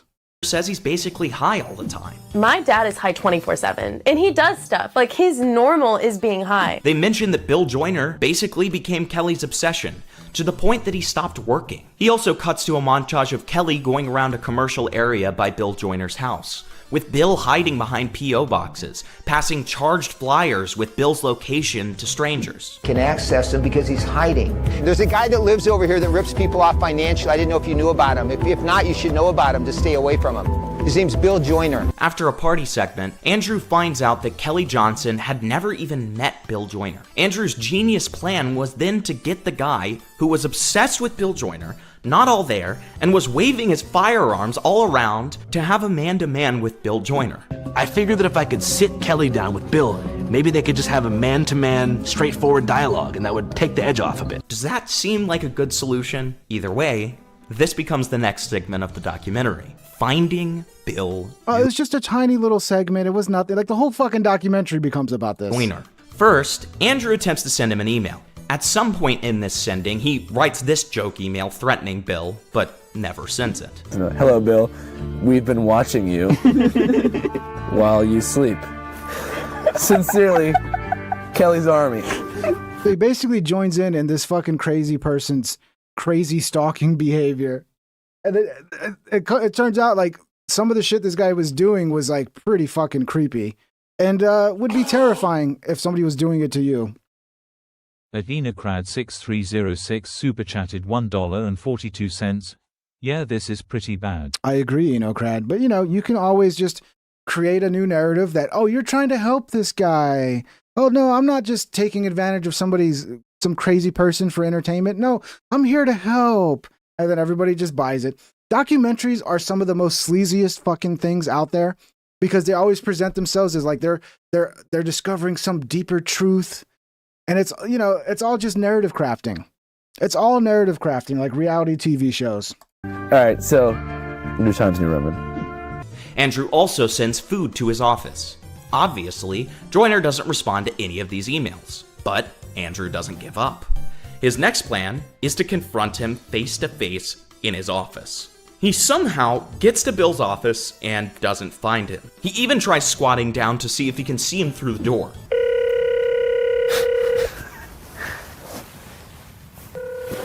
Yeah, they're probably all working from home, man. His next idea is to sign up to Bill Joyner's country club so he can attempt to meet him during a Chinese New Year celebration. He tries to show a child a picture of Bill, and the child says that he's never seen the guy. Have you seen this guy before? I don't think so. Not being able to find Bill, Andrew concocts Plan D to show Kelly Bill Joyner in real life from afar, or as I joked about on my stream, within shooting distance. Given Kelly's vapid obsession with Bill, possession of guns, being not all there, you name it, really. Which is that maybe Kelly didn't actually need to sit down with him for mediation, and it would be enough to just physically see him in the flesh, even from afar, to realize that Bill is no more than a mortal man. I don't know what the logic behind this was, but it already felt like a strange stalking scheme before this. But it gets worse. Andrew reveals how the plan is put into action, and it involves him ordering ghillie suits for him and Kelly. And they both planned on trying to see him from afar in his house from the hills behind it. I ordered Kelly and I some ghillie suits online. We're going to help Kelly get over this by stalking the guy in the middle of the night outside his house in ghillie suits. That's going to help him get over his crazy obsession of the guy.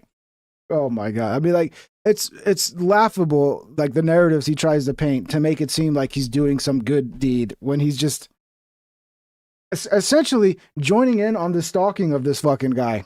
And hatched a plan to get a covert visual ID on Bill from as close to his house as legally possible. Bill, truth and justice is heading your way. In this process, Kelly starts going on unhinged monologues on how he's going to find Bill Joyner. And then he explains that in a different era, Bill would have been killed for what he did to him and others. If this was the Old West, he'd be dead right now because someone would have shot him. In the Old West, they wouldn't have tolerated this. They continue to go to different vantage points, but they're unable to see him. With all of their options exhausted, an hour into this hour-and-a-half documentary, Andrew starts investigating Kelly's life before Bill Joyner, since he finds out Kelly had lied about his disbarment from practicing law, coinciding with his foreclosure, when it had actually happened years prior to that. Andrew then talks to an attorney in LA to explain Kelly's previous record in law. It's then revealed that Kelly was a vexatious litigant, specifically against Bill Joyner. He was trying to blackmail an NFL player, and that Bill Joyner offered Kelly $75,000 to not put up flyers about where he lived and how he was supposedly stealing homes. Andrew also spoke to Kelly's ex-wife, who revealed that Kelly was addicted to spending and that he wasn't willing to downsize and sell his home after losing his law practice, something that very easily could have gotten him out of his his debt situation. The rest of the film really deals with Kelly's attempt to reconcile with his family, and then his dive back into MAGA politics. It's certainly interesting, and the message I took away from it is that it's really hard for people to change. Kelly's always seemed like someone who's very proud of who they are, and he's singularly focused on getting money and notoriety. At the same time, while Andrew doesn't endorse and even at times frames Bill Joyner as a victim of Kelly's harassment, it's also clear that Andrew doesn't want to discourage Kelly from engaging in this harassment, since he seems to have a deep sympathy for him, and Andrew even indulges in it to some degree,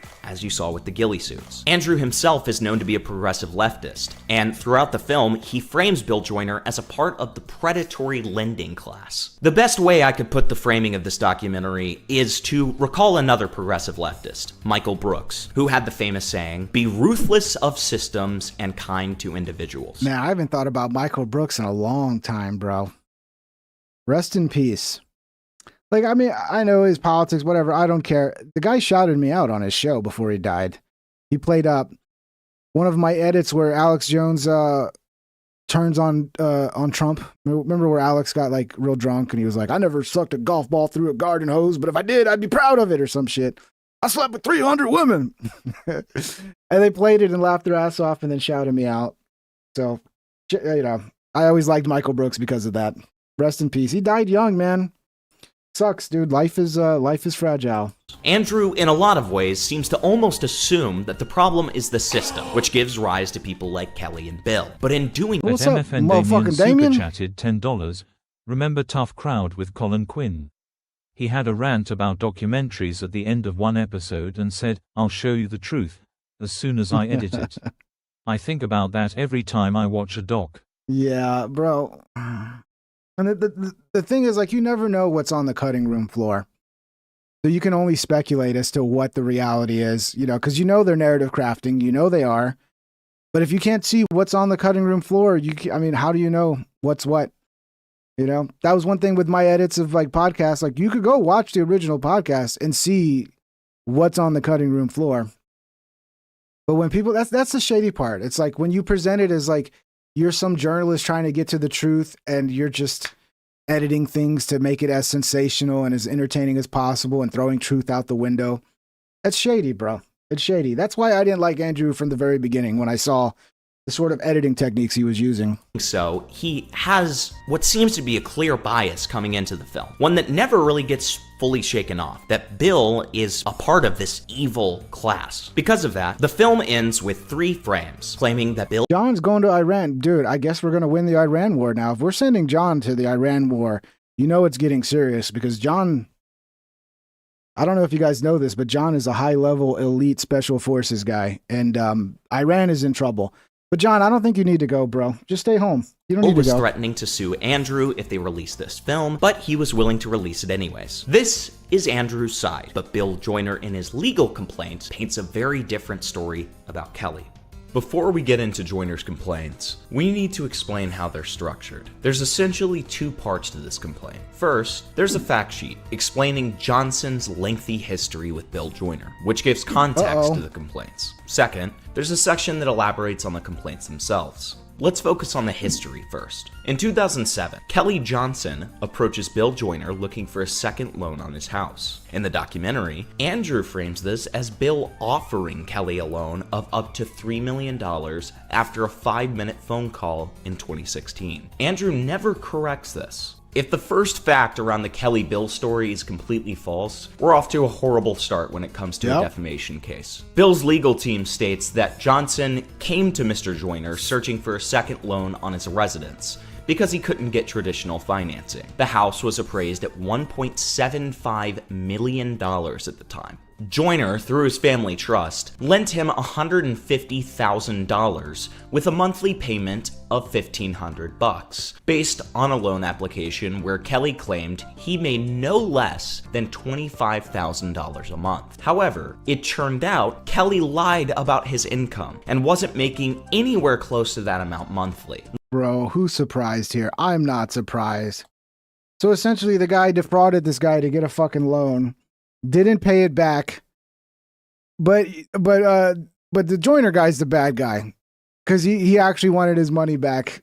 Remember, this is a man who was a practicing attorney at the time, specifically a bankruptcy attorney, someone who is professionally qualified to understand what a second mortgage is and the ramifications of lying about your income on a loan application. In 2011, Kelly defaulted. This is 4 years, not 4 months after the loan was issued, as Andrew relays in the documentary. Joyner's legal team says that he stopped making payments, and Joyner recorded a notice of default in June of 2011 after 6 months of missed payments. At this point, if Joyner was the evil lender who lent money to people he knew could never pay back the principal amount and interest, he would have foreclosed then. Instead, according to the complaint, Joyner enters into multiple forbearance agreements, or reductions of interest payments, with Kelly, which is why a notice of trustees sale doesn't even get published until April of 2014. That is 3 years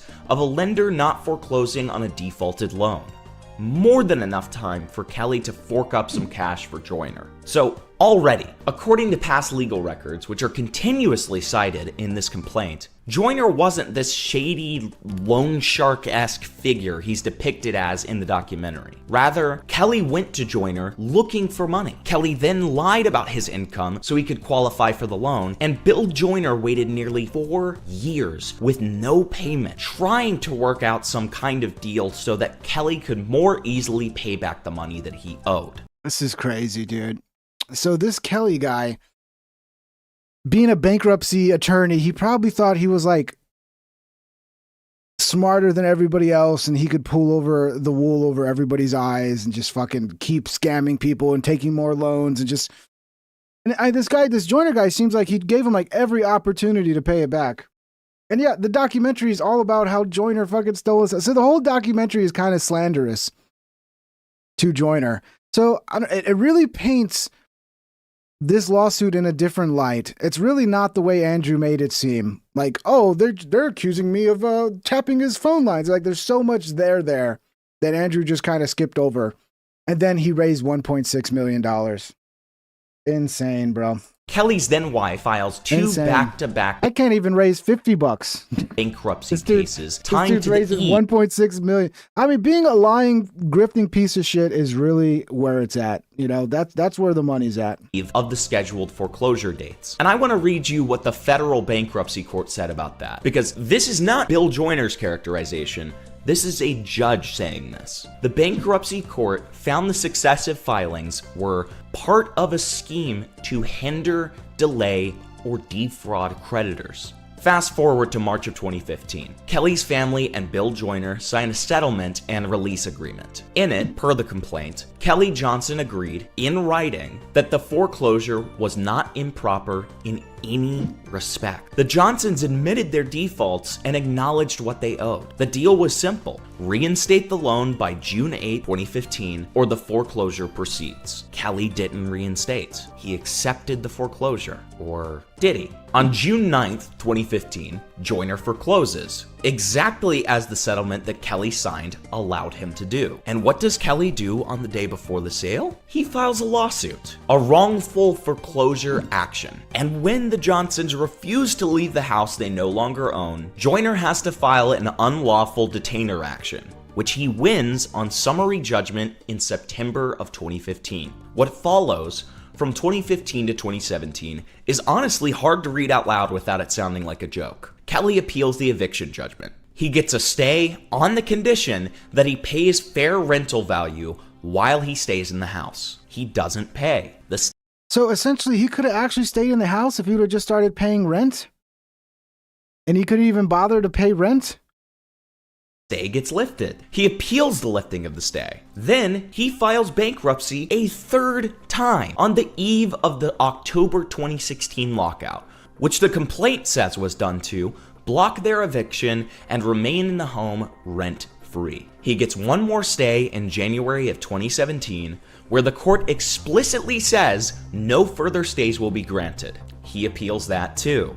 The first appeal is eventually affirmed in full against Kelly. The second is dismissed as moot. The third is dismissed because he didn't even bother prosecuting it. In February of 2017, after roughly 6 years of living in a house that he had stopped paying for, the sheriff finally evicts the Johnsons. So I wonder how long he got to stay there rent-free. That must be nice. After the Johnsons blew through multiple... Yes, he was essentially a squatter, Cyber Twitch. He was essentially abusing the system to stay in a house that he stopped paying for years before. Multiple court orders. The bankruptcy... And then he's the victim because somebody took his house. Because he took a loan that he refused to fucking pay back.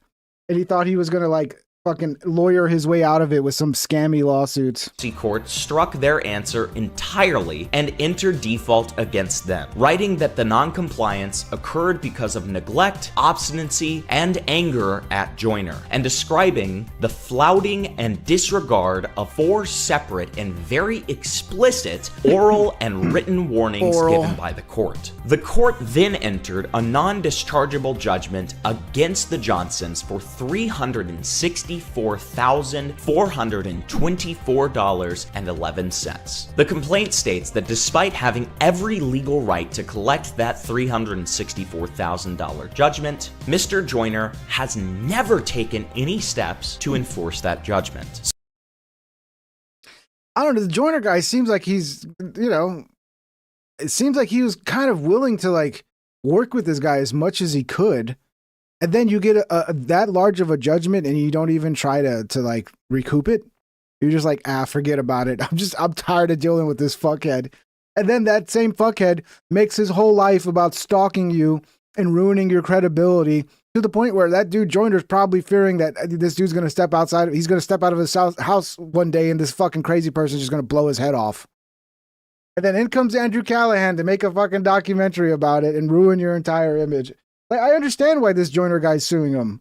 It makes total sense. So even after all of these wacky hijinks that Johnson pulled, Bill Joyner doesn't even try to collect on $333,000 that he is legally owed. For a supposedly rich asshole who looks to frivolously sue the little guy, Andrew Callaghan, this action doesn't seem even remotely in character. Meanwhile, Kelly's law career is imploding for reasons that have nothing to do with Bill Joyner. The state bar brought him up on charges in 2013, and in findings Kelly himself stipulated to, found 21 counts of professional misconduct across 7 different clients. In one case, while representing a bankruptcy client, Kelly told the client that money from the sale of the client's house wasn't part of the bankruptcy estate, and then talked that client into loaning Kelly $22,500 of it. The client got held in contempt of court because Kelly told him that he didn't need to show up to a hearing. The bankruptcy judge, who, per the client, was disgusted. So this is the most shadiest bankruptcy lawyer of all time, bro. Oh my God. I mean, that's bad, bro. So yeah, so this was what, so he lost his fucking license to practice law because he was a shady fucking lawyer doing shady shit, as you can see right here. And then he goes broke. Can't pay for his house anymore because he's fucking losing his ability to practice law. And then rather than take responsibility for his own actions, he decides to take all of that fucking frustration and just point it at one guy. Like what crazy people do. He's a crazy person. $15,000. Kelly never repaid the client, never paid the sanctions, never met the conditions of his suspension, and so the California Supreme Court disbarred him. Remember in the film when Andrew catches Kelly lying about his disbarment coinciding with the foreclosure? This is what he was lying about. His disbarment wasn't collateral damage from Bill Joyner. It was Kelly doing to his own clients what he was claiming Bill did to him. I don't even remember that. So he was blaming Bill Joyner for him being disbarred as well? Bro, some people cannot take responsibility. When they fucking destroy their own lives, rather than take responsibility and try to put it back together again, they decide to find some random person who had a little bit to do with it and just like hyper focus and everything is just his fault now. If it wasn't for Bill Joyner, oh man. Andrew Callaghan. This is not a good look, bro. It's not a good look when you raise millions of dollars off your audience for a lawsuit. I mean, I guess you could do it, but to me, it's just not a good look, especially when you're not being honest about what actually is the problem here, why this lawsuit is coming about. You really cannot make this up. Keep in mind, up to this point, Andrew could have corrected the record. When he met with that LA attorney around the end of the documentary, they were referring to the same records being mentioned in this complaint. Either Andrew was not smart enough to ask the LA attorney about this, or he purposefully left all of this information out of his documentary. If you have the full picture of who Kelly is, it's pretty clear that he's his own worst enemy, not Bill Joyner. This whole theory about foreclosures being the driver of January 6er rage may paint one picture according to the statistics, but in the case of Kelly Johnson, what we see here is a man who is willing to lie and defraud people to make an easy buck. We're going to return to the history section of this complaint later when it's relevant, but let's circle back to the specific complaints made by Joyner's team. The complaints are as follows.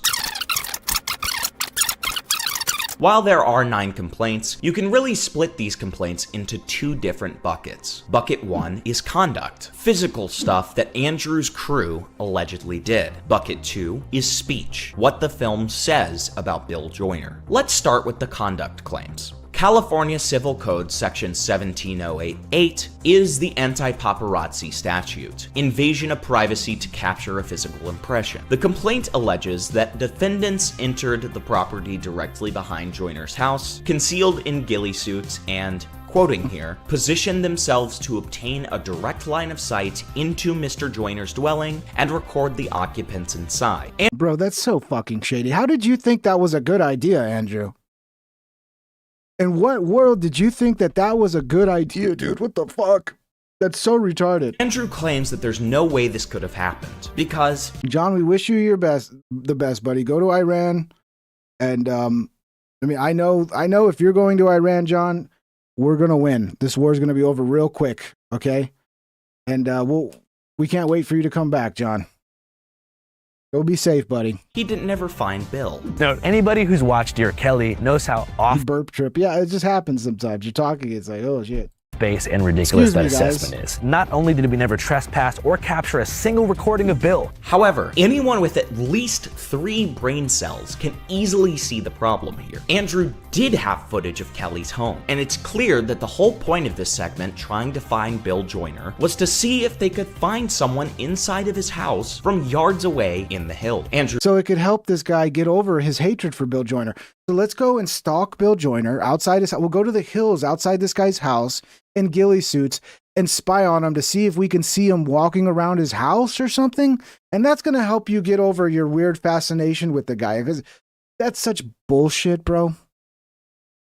Andrew, I'm starting to think Andrew might be legitimately retarded. Like I guess he needed content. He's like, I need a documentary. So yeah, let's follow this crazy guy around and spin it as if we're helping him. It's such a bad look.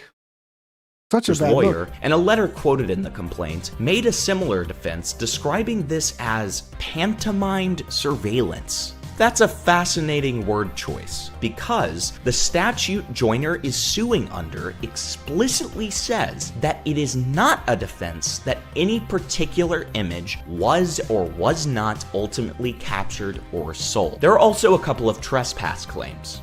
The complaint alleges the Channel 5 crew got inside Bill's gated community by recruiting the grandson of a resident to name drop himself at the guard shack, while the crew, quote, concealed their cameras and other recording equipment as they passed through the access point. It further alleges that the grandson knew his grandfather wouldn't approve, so he asked the defendants to hide his involvement. When the grandfather found out, he removed his own grandson from the access list. None of that is in the documentary. All we see is Andrew stating he's a legal distance away from Bill's property. From as close to his house as legally possible. Unfortunately, we miss the organized scheme to get into a gated community under false pretenses using someone's grandkid as a skeleton key. Bill Joyner, we're coming out to get you. They also claim the office confrontation was similarly set up. Andrew's team were able to access an unauthorized area under false pretenses in order to get to the door of of Bill's office. We do never see how Andrew is able to make it into the elevator of Bill's office, so this would make sense to some degree. Bill claims that due to these disruptions and the harassment entailed from them, he had to buy a security system in his house, and that the campaign to find him caused him emotional distress. While at first, this sounds somewhat hysterical, it becomes a lot less so once you realize the context. Let's rewind back to Kelly's history with Bill to make this easier to understand. In October of 2017, Joyner gets a civil harassment restraining order requiring Kelly to stay 500 feet away from him. This guy was already stalking Joyner before this documentary was started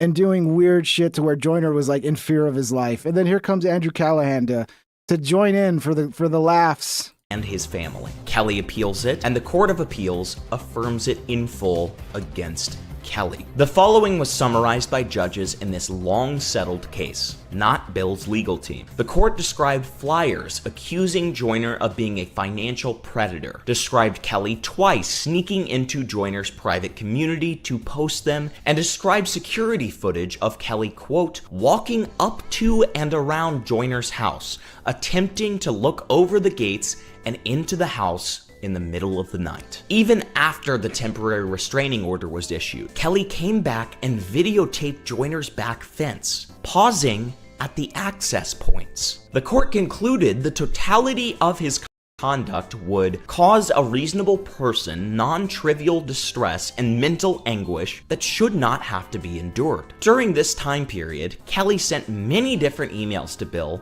with the following statements quoted. "You will pay in a big way, Bill. I guarantee it. I wanted to make sure that you saw my message below, as your attorneys have claimed that you are scared, and you should be. You should be very concerned about the many repercussions you are facing for what you have done. We have nothing to lose. How about you, Bill?" So the guy's essentially insinuating he's gonna fucking murder him or something. Wow. I mean, you fucked up, Andrew. There's a reason this lawsuit's going forward, and you're probably gonna fucking, that whole 1.6 million is probably gonna go to fucking Joyner. I mean, it's funny. His fans, he just got his fans to pay for some fucking lawsuit where he fucked up, and now his fans will just pay for it.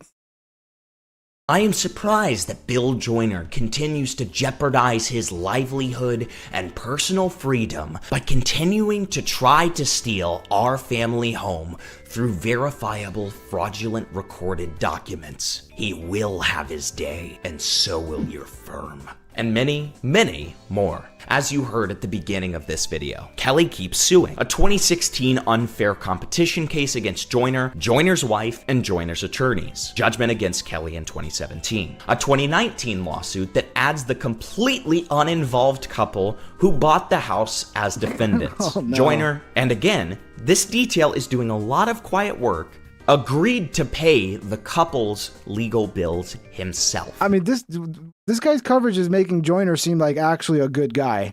Like he's actually a decent fucking dude.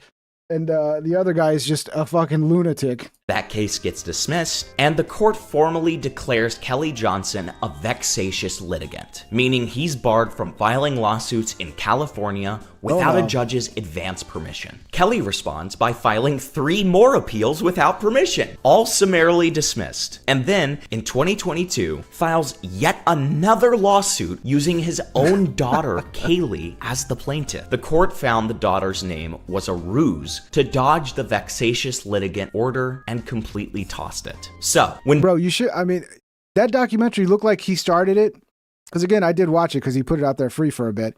It's like he started it to cover like the Black Lives Matter MAGA kind of feud shit, and then he found this crazy person. It was like, oh, I'm gonna make this whole documentary about this crazy person. That was a mistake, Andrew. You just inserted yourself into all of this fucking legal drama.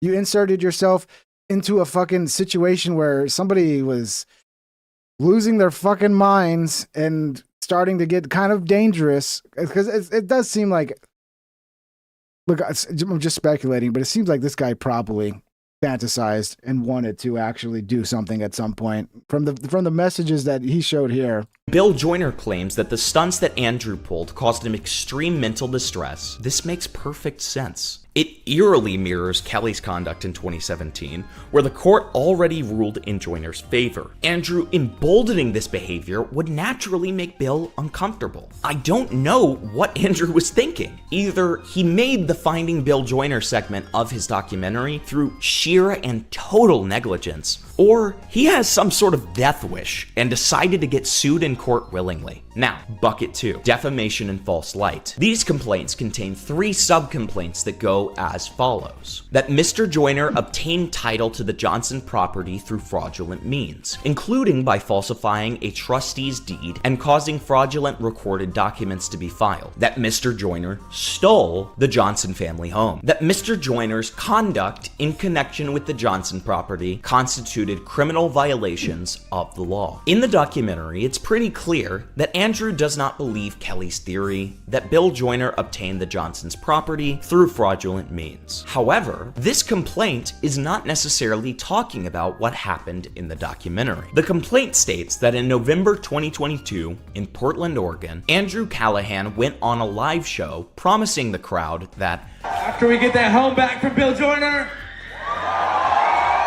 we're gonna fuck Bill Joyner! The crowd then chants in response, Fuck Bill Joyner! Andrew continues to say, nobody should steal a home, it's not right.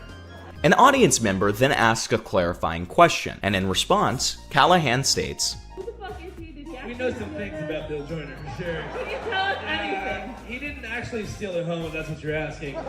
But he gave an unfair loan, I think. We'll figure more out in time. We're gonna find him. We've staked out his corporate office. We've gone to psychotic lengths to identify and find him. But yeah, no bill yet. We'll get him. That's pretty incriminating. Additionally, during this time, Andrew Callaghan posted a video titled Patriotism, Tattoos, and Being a Shaman. Callaghan states in the video description, special thanks to Bert and Kelly J. Patriot, aka Kelly Johnson, for making this possible. They're great people and excellent sources. Check them out. The legal team seems to be arguing that from these facts, we can deduce the 4 conditions for defamation. 1. A false statement purporting to be a fact. 2. Publication or communication of that statement to a third person. 3. Fault amounting to at least negligence. 4. Damages or some harm caused to the reputation of the person. Specifically here, they are alleging defamation per se, since they are accusing Joyner of a crime, who, as we discussed before, is a private figure. In the case of defamation per se, this makes it so that there doesn't need to be as strict of proof of damages to personal reputation, and has additionally received hits to his own reputation due to the harassment he has received from Kelly and the documentary. In the case of a private figure, the fault simply needs to be negligence on the side of Andrew,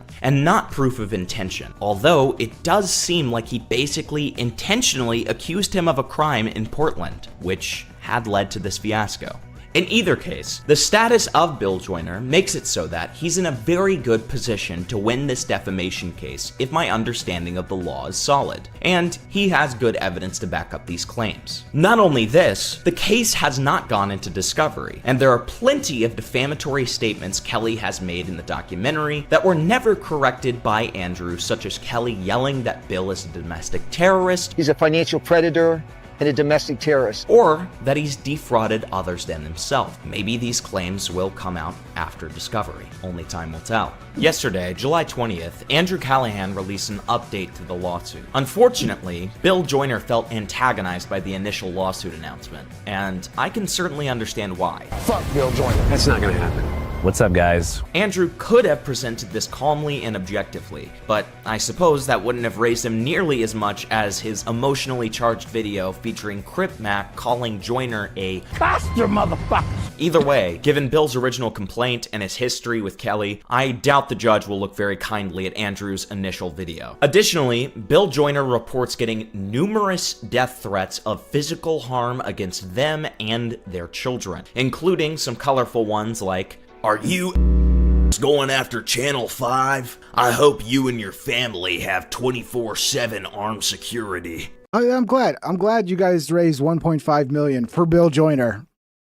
I'm glad you got, I realize if their audience realizes that they just gave 1.5 million or 1.6 million to Bill Joyner because he's winning this fucking case. There's no doubt about it. And hell awaits you patiently. However, Andrew does not mention any of this. He does not tell his fans to stop threatening Bill or reaching out to him. He simply frames the amendment to Joyner's complaint as trying to spin our fundraiser as more performative, sensationalist drivel, designed not to fundraise, but to intimidate Mr. Joyner into dropping his case against Callaghan. The rest of Andrew's video is just teasing his newest videos and projects. He's also starting a new All Gas No Brakes website for other grassroots documentarians to get their start. So, my editor is submitting this video as a potential Channel 5 classic. Let's.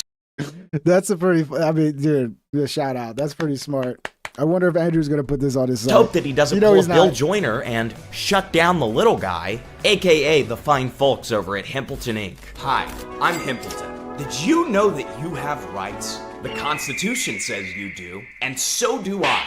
But here's what the Constitution doesn't say. You can put on a ghillie suit, crawl up a hillside behind a man's house, and call it journalism. Have you been named in a 9-count civil complaint? Did you accidentally tell a crowd in Portland, Oregon that you're gonna, quote, get him? Did your camera crew sneak past a guard shack using someone's grandson like a hotel key? I believe that until proven guilty, every documentarian, streamer, and vexatious litigant in this country is innocent. That's why I fight for you.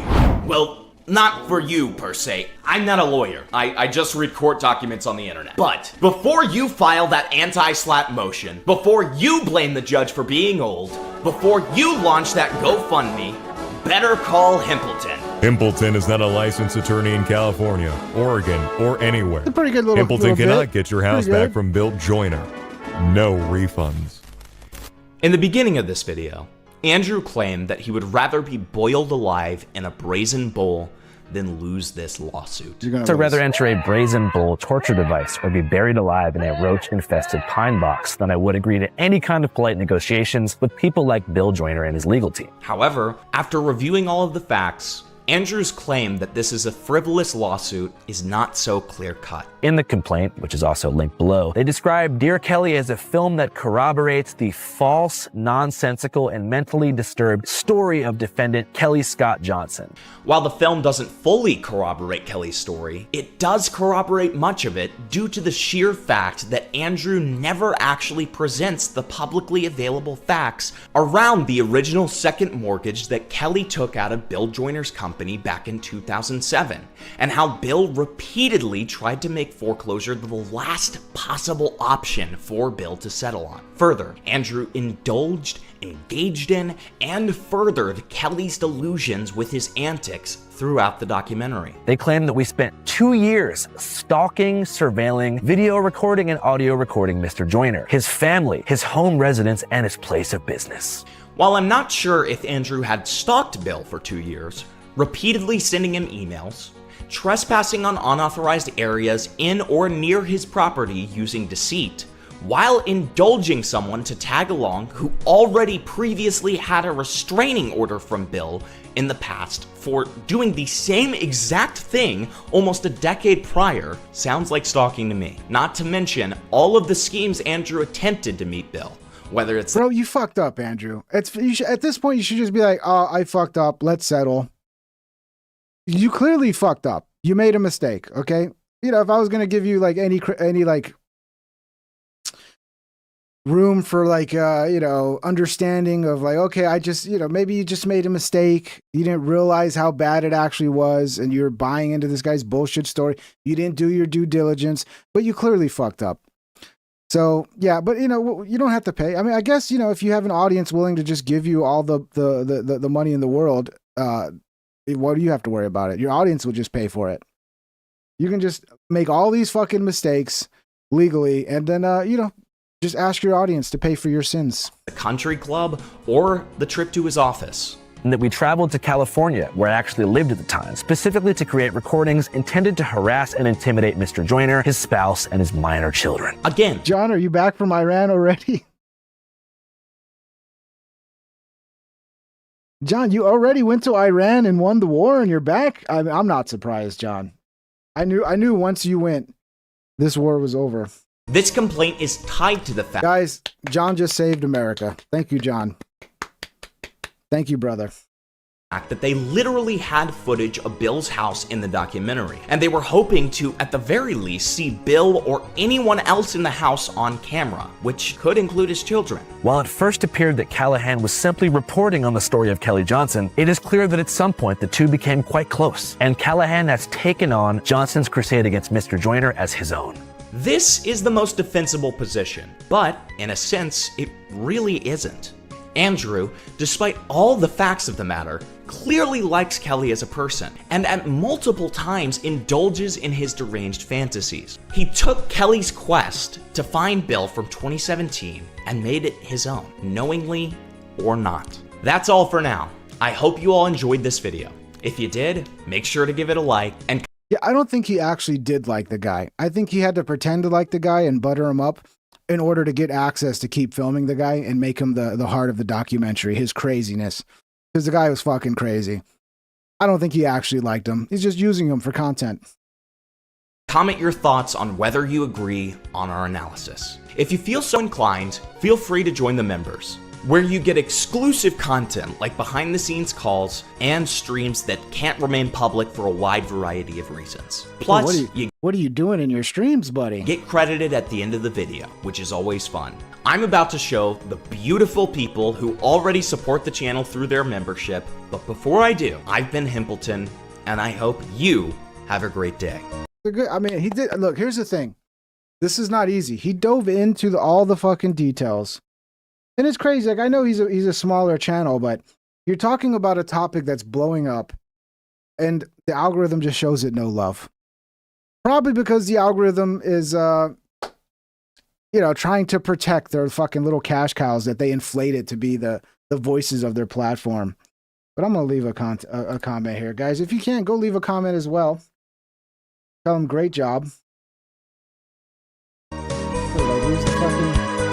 definitely Over here. I guess I lost it. Here's the link again. Go give it a thumbs up. Leave a comment. Tell me he did good work. And give him a subscription, dude. This guy did some good work here. I'm going to leave a comment as well. Fantastic job, my dude. Fantastic, John. I got John on the mind. I mean, I'm just so happy. John actually just went to Iran and told them all to settle down, and he just stopped the war. It must be hard to watch this show without knowing all the inside baseball. Like, who's John? What the fuck are we talking about? If you don't know, well, it's your loss. Okay, your loss. Fantastic job, my man. Keep up the good work. Go leave a comment. Tell him good job, because that's good, man. I'm glad somebody's calling out the bullshit. I guess we don't even need to report on the Iran war since John went and just ended the war. Did you guys enjoy that? I mean, if you hate Andrew Callaghan as much as I do, and hate's probably a strong word. I wouldn't say I hate him. I just kind of see through the bullshit. That was very enjoyable, and I'm very, very thankful for this man here, Mr. Himpleton, for his hard work. Breaking: Trump on dead U.S. soldiers. All of them said very strongly, we cannot let Iran have a nuclear weapon. So now Trump's speaking on behalf of these dead soldiers who don't have their own voice. Is it just me, or does that come across kind of fucked up? Is it just me, or does that seem like kind of a fucked up thing to do? Some of you are going with us to honor our heroes, and they are indeed great heroes, actually. They said, and all of them said very strongly, we cannot let Iran have a nuclear weapon. They won't have a nuclear weapon. So we're going to honor them. No, I don't think any of them said that. I think a lot of them said, what the fuck? You're sending me to fucking the Middle East? Holy shit, I thought I was joining the military during peace times, and I thought I was safe because Trump's the no new war guy, and now all of a sudden Trump's sending me to war, and now they're dead. Rest in peace. Thank you for your service. I'm sorry that you had to go die for a pointless fucking retarded war. And people are like, always, like, Pink Trip doesn't understand it. This war's about China, and this war's about the control of the. It's like, shut the fuck up. That's cope. You're coping. You're completely fucking coping. It's not about that. It's about retards. It's about Trump not understanding he was being played, and now he's stuck. And now it's about fixing all the problems that didn't exist before he fell for this fucking line of bullshit and started bombing Iran. But I mean, keep coping, man. Keep coping if that's what makes you feel better. You know, it's all some deep 5D chess. It's like, no, it's not. It's fucking retarded. So Clavicular, man, he's been going around. He was on Sean Hannity. Got a clip from that. But Sneeko's been crashing out. He's really mad at Clavicular. I don't honestly believe Sneeko is genuine. I think he's just doing whatever, like, will get him more views. Because right now, like, you know, the hating on Israel, and then, like, that, the hating on Israel thing is very popular. You can have an audience from doing that. And then, oh, I lost my point. What the fuck was I going to say? And then on top of that, you got the, like, Muslim population that seem to be really getting involved in our politics and trying to push people to hate Israel even more, which, like, by the way, there's plenty of reasons to be upset with Israel or whatever, but you still got to recognize the grift that's going on here. So I don't know if Sneeko is even. And my time in genuine. Tel Aviv was, you know, extremely well. This seems like an act to me. Well received. The locals there were extremely nice, and I had a good time. And asked if you would apologize for the Heil Hitler. I can't, like, he's not gonna. I can't even. How could I be friends with somebody like this? I'm unfollowing him. I'll show you right. Yeah, I'd be not making the same mistake, bro. How dare you visit Israel? Video incident, because you were there, obviously. There's no one there. Like, you're the brave soldier for clubbing in Tel Aviv and getting. John, we have to send you to Israel next, John, so you can solve those problems. You need to go talk to Bibi Netanyahu, John. You can set him straight. Paid for it. What an actual scumbag, bro. And so many people aren't going to say this. Going to say you're burning a bridge. Love you, Sneeko. Because they want clout. What, like, all scumbags. Scumbags, bro. You're going to turn a blind eye to this. What everyone sees is plainly obvious because you want to get. That spit was kind of, I mean, put your heart into burning it. a bridge. Love you, Sneeko. Because they want clout. What, like, all scumbags. Scumbags, bro. You're going to turn a blind eye to this. What everyone sees is plainly obvious because you want to get clout. They always, here's what he's so grifting to the fucking Muslims right now, bro. Going to say, you're burning a bridge. Sneeko loses his allies. If you think that I'm going to turn and I'm going to ignore this so that for a content relationship, you lost your mind. You lost your mind. I don't think there's anything more to, because he knew exactly what Israel was doing. He knows exactly what he's saying, and he's acting like he's a stupid, blissful idiot. He talks about, like, being looks maxing to be better than the hypergamous feminists. Right now, he's sounding like a hypergamous hoe to Israel. You little hoe, you little prostitute for Jewish supremacists. I'm blissful. Oh, la-da-da. La-da-da, I'm in the club. Twerking in the club. Being a good little bitch for Israel. I don't know any better. I'm just a stupid little looks maxer. Fuck you, man. Like, bro, I'm sick of you. Fucking piece of shit, bro. Jesus Christ, dude. I think it's a little performative, to be honest. It feels performative to me. These fucking sellouts, bro. Sorry, stuff for law, bro. Why are you mad? Because kids are, because they're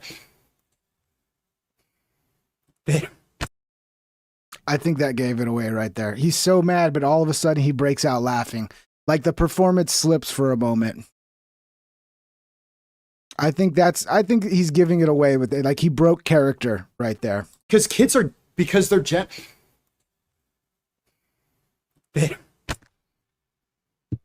He literally broke character right there. I think that's what that was. Now he doesn't even know how to respond. Like, okay, so he visited Israel, so now he's like responsible for murdering kids. A little bit of a stretch. This is upsetting because Israel is using American tax dollars and brainwashing Americans using our money to fund bombs that are killing children in Gaza, invading Lebanon, displacing 1 million Lebanese people. bombing Iran for no valuable reason. It's destroying our country, and Clavicular will get support from America First patriots who are attracted to him. I think the character slipped a little bit with that laugh. I think that's what happened right there, man. Sneeko goes all out on Asmongold, Clavicular, Nick Fuentes, Zerka, and Andrew Tate. Let's see, he's crashing out more? Okay. Don't burn the bridge! Fuck you and your collab. Fuck your little platform. Fuck you and your lying. I don't care. You think I need to collab with you? You guys all suck. You're not funny. You're not interesting. You don't say anything new. You're selling out to... What do you want me to collab with you? Collab with you? Don't burn the bridge. Don't burn the bridge. You're running cover for genocide right now and encouraging the assassination of babies. If you think that I'm going to ignore this... Is Nick Fuentes doing that? I mean, Asman's definitely all for the fucking Iran war. Okay. I mean, I disagree with it. But I'm not some fucking psycho that just judges everybody based off whether they have the same political opinion as I do. I mean, good luck living like that. That's going to be fun. But to say that Nick Fuentes, like, that's not correct. And if, I mean, maybe you're selling out to the Muslims, dude. It seems like you're kind of selling out to the Muslims. So, I mean, join the sellout. Join the active sellouts, promotion man. of the sniping of kids in the head, you're out of your mind. That's the difference between me and these people. A lot of these other people too, and you know who they are. They're going to bite their tongue about it because they want to get a collab. They don't want to piss off the skin worshippers in their chat. They want to go and grift the right wing. They're afraid of losing the white supremacists. They want to get acceptance from the people that Elon Musk is promoting. Fuck all of them. Do something. Do something. You're just going to talk online? Do it. Do it. I don't... Medina Crad 6306 super chatted $1.42, as if he could get Asman to collab. And as if he would turn down a collab with Asman. Like he would really turn it down. Give me a fucking break, bro. If Asman reached out to him and was like, let's do a collab, bro, he would be like, yes, sir, right away. I'll be there tomorrow. He's so full of shit. I don't fear any of you. I will say the truth, inshallah, until I die. Never you can stop me. Inshallah, I'm never going to stop. You tried everything you possibly could to kill me. Everything to stop me. You sent the richest guy in the world to try to deport me. What happened? No. They said they weren't really trying to deport you, retard. They were just making a fucking kind of like a statement that like, look, if you're on the side of like these Muslims who want to come and essentially take over our country, then yeah, you're not on the side of America. You're like working for foreign interests and you should probably be deported. But they like, what did they actually like draw up the paperwork, go to Trump and like actually, dude, come on. Look at that. Look at this fucking psychopath. Perfect screenshot. Perfect. I mean, that's pretty terrifying right there, to be honest. That's the look of a psychopath right there. Nothing. You already banned me everywhere. You already tried to take my money.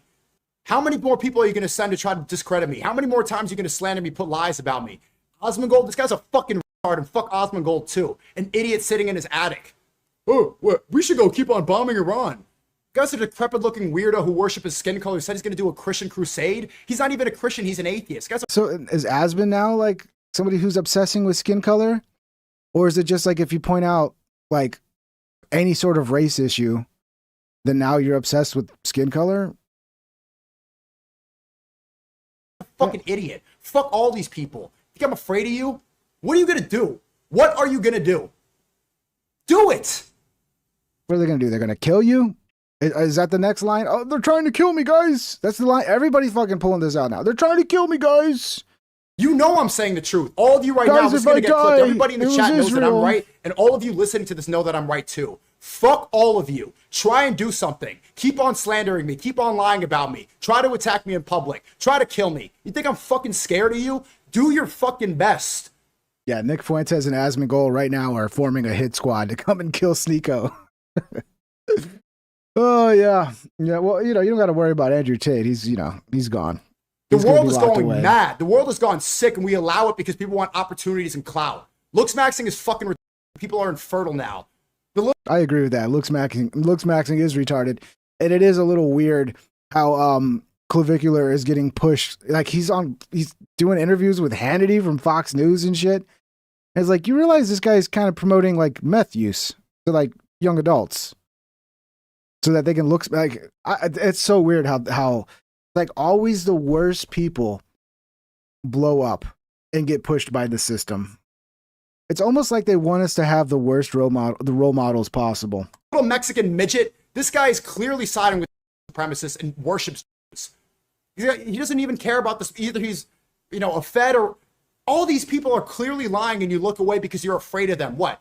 Because they're going to attack you on Twitter? Do it. Do it. I know you're going to continue doing it. How much money have these little give me in the TTS today? Probably made $3,000 fucking from you skin worshippers. Andrew Tate tried to end my career too. What happened to him? Oh, he's the tough guy, the alpha male, the big masculine dude. Yeah, the escape the matrix guy. What the fuck did he do to me? What? Allahu Akbar, till the day I die, inshallah. La ilaha illallah, Muhammadan Rasulullah. There's only one worthy of worship of God, and Muhammad is a slave and messenger. This is the truth. This is the one truth. Every other ideology is compromised. Red pill is satanic. Looks maxing is satanic. Skin worship is satanic. All of this is falsehood. And they will all side on this because they will defend falsehood more than they will defend somebody who's saying what's real and what's promoting conservative values. All of these people are... Yeah, conservative values to promote Islam and the takeover of Islam. That's conservative. What are you conserving?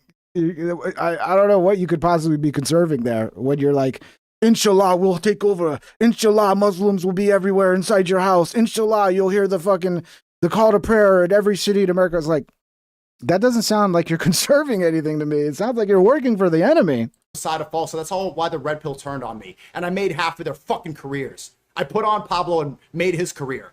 That little dick sucker. You made Asmon's career as well? Walking around shirtless with a steak on his sink. I made his career too. Zerka the numerologist pushing Kabbalah and magic. I made his career. Andrew Tate, I defended him because I thought what he was saying was right when nobody else did. When he was in jail, that little Mexican midget, lock him up. I just think it's unfair to put Asmon in with these three guys. Like, what did Asmon do to get lumped in with Nick Fuentes, possible Fed, who knows? A lot of shady shit with Nick. Clavicular, just a fucking sad human being, to be honest. I feel bad for Clavicular. He's like a depressing guy who's like, who thinks if he looks really good, like he's going to all of a sudden be happy, and it's never going to happen. And then Andrew Tate, Mr. fucking creepy weirdo guy who's got all kinds of rape allegations, who was like fucking a 15-year-old, from what I've heard. All kinds of weird shit. And you throw Asmon in with them? I think he's just trying to get attention from Asmon, and it probably worked. Put him in jail. When he was saying what was true at the time, I was the one promoting him. I was the one who got backlash for it. Do it. Just do it. Don't burn the bridge. You're stealing Shia LaBeouf's whole thing, dude. I think Asmon responded. Yeah, Asmon Gold unloads on Sneeko. Let's see what Asmon has to say. I guess he's taking a break from banging that hot Asian chick. Did she leave already? Did she have enough? She had enough. It was like all she could handle of being at Asmon's. I think she said it was contaminated. The house was contaminated. He needs to like clean it more before she comes back. Something like that. It's like you're talking about like, 12, 13 years old. You had this conversation with Muhammad Hijab, and he's talking about like women who are 13 being, ready for sex. You shouldn't be saying that, right? That's not what you do in a Western country. And did Sneeko say some shit like that? And so I think that Sneeko goes through what it seems to me like a identity crisis on a regular. Inshallah, I'm going to be impregnating 13-year-olds. Inshallah, in America, I will be impregnating 13-year-olds in every city. Inshallah. Basis. And I think also what's very weird is that Sneeko has had a very interesting. I don't really listen to or pay attention to a lot of like the accusations and everything, but Sneeko's had, it seems to me, like a lot of accusations of interesting sexual behavior. Right? We can just say that. And so what's funny is that Sneeko is defending a country that would kill you for, like, if you live the life that you lived in America, in Iran, you would be dead. They would have probably killed you because of all the things that you've done. That's either the cuck stuff, the, gay stuff, or anything else. Do you think that these people like that? And here's the other issue. Inshallah, cuckery will be in every city in America. Is that Sneeko acting sad that the Ayatollah was dead is, in my opinion, one of the biggest betrayals to Islam that you can possibly have. The Ayatollah has been responsible for the deaths of more Muslims than Sneeko will ever meet in his entire life. And so I don't know why you're trying to defend the Iranian regime and the Iranian government whenever they're responsible for the deaths of more Muslims than probably every other country in the world put together. They're not only arming the Muslims that are militant to go and use other innocent civilian Muslims. But Asma is falling for all the fucking all the propaganda around this shit. Shields like in Lebanon or Palestine, but they're. Asma, what do you fucking care? Who cares? We got problems to solve here in America. We didn't need to get involved in that fucking quagmire, bro. And now it's our quagmire. Congrats. Also killing their own people whenever they disagree with them. So I really don't know why Sneako's doing this. I don't understand it. I think that you can acknowledge that Iran is a threat. Because he saw an underserved market. He was like, you know what? I don't think there's enough Muslim influencers capturing the gigantic Muslim population. I'm going to be that guy. I'm going to be the Muslim influencer that captures that demographic. Just for the world, but specifically for the Muslim world. And that's the reason why all these countries are fighting back against Iran, even though they're Islamic countries. And so, yeah, I think that, again, like, if you want to tell me to go join the army, you know, go sail a ship through the Strait of Hormuz, right? Have a good time. You really should, though. I mean, if you're supporting this war and you think it's such a fucking... such an emergency situation that we got to send our troops to die, I mean, you should be willing to go as well. And if you're not, you know, you don't think it's worthy to go give your life for it, then what are we doing here? Maybe it's not worthy for anybody to go give their life for it then.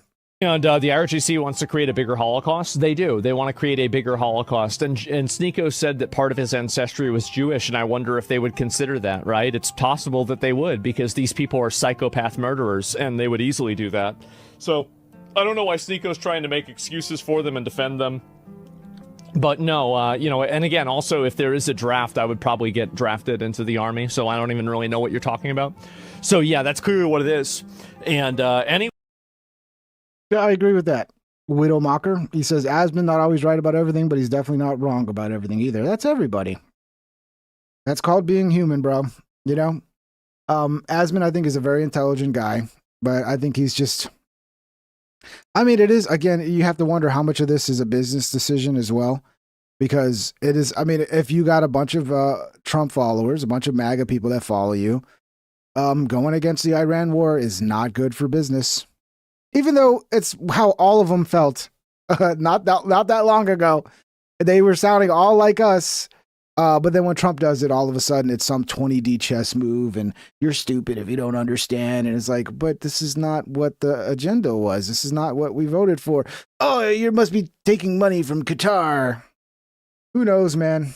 At the end of the day, a lot of people are going to make the business decision with this shit.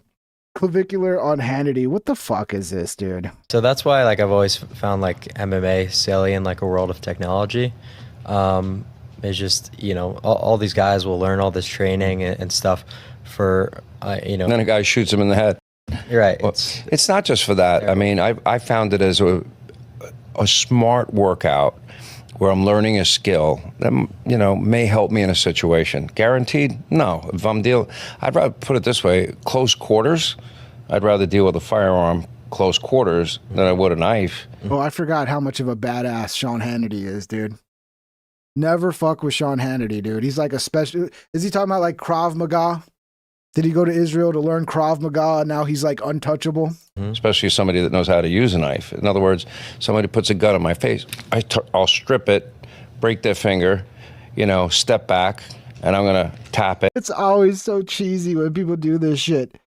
Oh, you come up, you put a gun in my face, I'm going to grab it, and then I'm going to flip it around, and then I'm going to punch you in the face real fast like a karate guy, and then I'm going to turn it around, and I'm going to rack it up. It's like, dude, you're living in fantasy world, bro. If someone puts a gun in your face, like...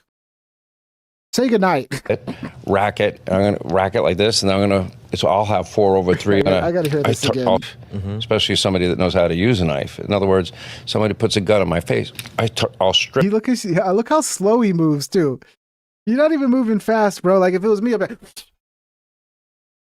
I move so fast you won't even see it. It'd just be like a blink. Next thing you know, I got the gun, it's in your face, and I'm fucking your girlfriend, okay? This guy moves slow. This is slow movement. Quarters? I'd rather deal with a firearm close quarters than I would a knife, especially somebody that knows how to use a knife. In other words, somebody puts a gun in my face, I'll strip it, break their finger. You're already dead. Okay, you're dead. You ain't stripping shit, bro. Finger, step back, and I'm gonna tap it, rack it, and I'm gonna rack it like this, and I'll have 4/3 against them. Or they put it at my forehead. Oh, Mo, okay, you got these Krav Maga. Whoever is teaching him this Krav Maga, they're putting a bunch of bullshit in his head. It's like that. What's that MMA channel where he just plays like these stupid karate guys that do all this? They're just like selling a bunch of bullshit. It's all fake, and then people believe it. It's like that. You got me. Boom. I'm going to go like this, rip their hand down and their arm down and throw it into their chest, strip it, tap it, rack it. I'm going to break the wrist, and then I'm going to fucking grab them by the neck, and I'm going to do like fucking Sylvester Stallone and go, and then their neck's going to snap, and they're going to die. And then I'm going to go have sex with their wife. And you're laughing. Why? I said it. This is what I do. I train. But, I'm learning something as I do it, but it's also a passion, but there is pain associated with it. Yeah. Yeah, McDojo life. Yeah, this is like some shit from McDojo life. And I've done it now for 15 straight years, which, but it's really more also I want to stay in. Hannity that's fucking hilarious, bro. That's so funny. I mentioned this earlier. Asmongold's new girlfriend, Kais, says he needs to clean his house and start taking more showers. I did do some investigating, okay? See, Kais. I did some investigating of old Kais here. Where's she at? Here she is. I did find out. I didn't go sign up. I'm not going to lie. I was tempted. But I did not sign up. Noobjet super chatted $10. What's up, Noob? This is the most badass shit I've ever seen. She does have a Fansly. Adinacrad6306 super chatted $1.42. He thinks H is Steven Seagal. Yeah, no, he's better than Steven Seagal. He's quicker. He's faster. He's been taught by the Israeli Special Forces, bro. And I did confirm that, yes, she does do adult content. So I think she got all the subscribers, all the new fucking monthly joiners into her account already. And so she's moved on. I don't know. I could be wrong. But I think Asmon, I feel bad because Asmon, don't fall in love, bro. Whatever you do. Look, if you're going to hit it and quit it, that's fine. But if you fall in love, you're going to get broken. This chick is going to break you, bro. Okay? She did say, she said, she told me, I don't know if, she said she wants me to clean up the house. No shit. She wanted me to clean up the house. She was so disgusted by it. Like at the beginning when you saw the clips, like she was a little touchy-feely and like you could see like she might have been a little into him or she was at least flirting with him. But then by the end, the clips are all just her like, oh my God, it's so disgusting. Your steak fucking sucks. There's a dead cockroach in here. You left shit on it. You could tell like she was so over it, bro. She was so over it. And a chick like this is probably used to like dating like rich guys that treat her like fucking royalty. And then you go over to Asmon's house and it's... Oh, man. I hope he at least got some. That's my fear. Is that like he was hoping to get some, he brought her over and she just streamed and like flirted with him a little bit, but he never actually got any. I hope he at least got some. Yeah. She said it's contaminated. And it begins. No, that's number one. She said she wanted me to shower more.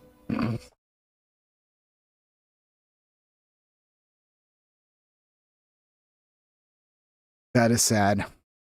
I mean, if that's what it takes, to actually like get your hygiene in line and start showering and not be a stinky bitch. But you would think you would just already know, like you're having a woman come over, like, yeah, you're going to need to shower, bro. You're going to need to not have dookie stains on your toilet. You're going to need to not have dead cockroaches in your fucking refrigerator. I mean, there are women that will live in pigsties and like they're used to it and they're fine. But I mean, you got to put on a good impression, bro. And the saddest part really is like, you could hire a professional fucking team of people to come in and then like one day have everything fucking just looking beautiful and spick and spam. And it wouldn't even fucking hurt your bottom line at all. and you can't bother to do that. It's just weird.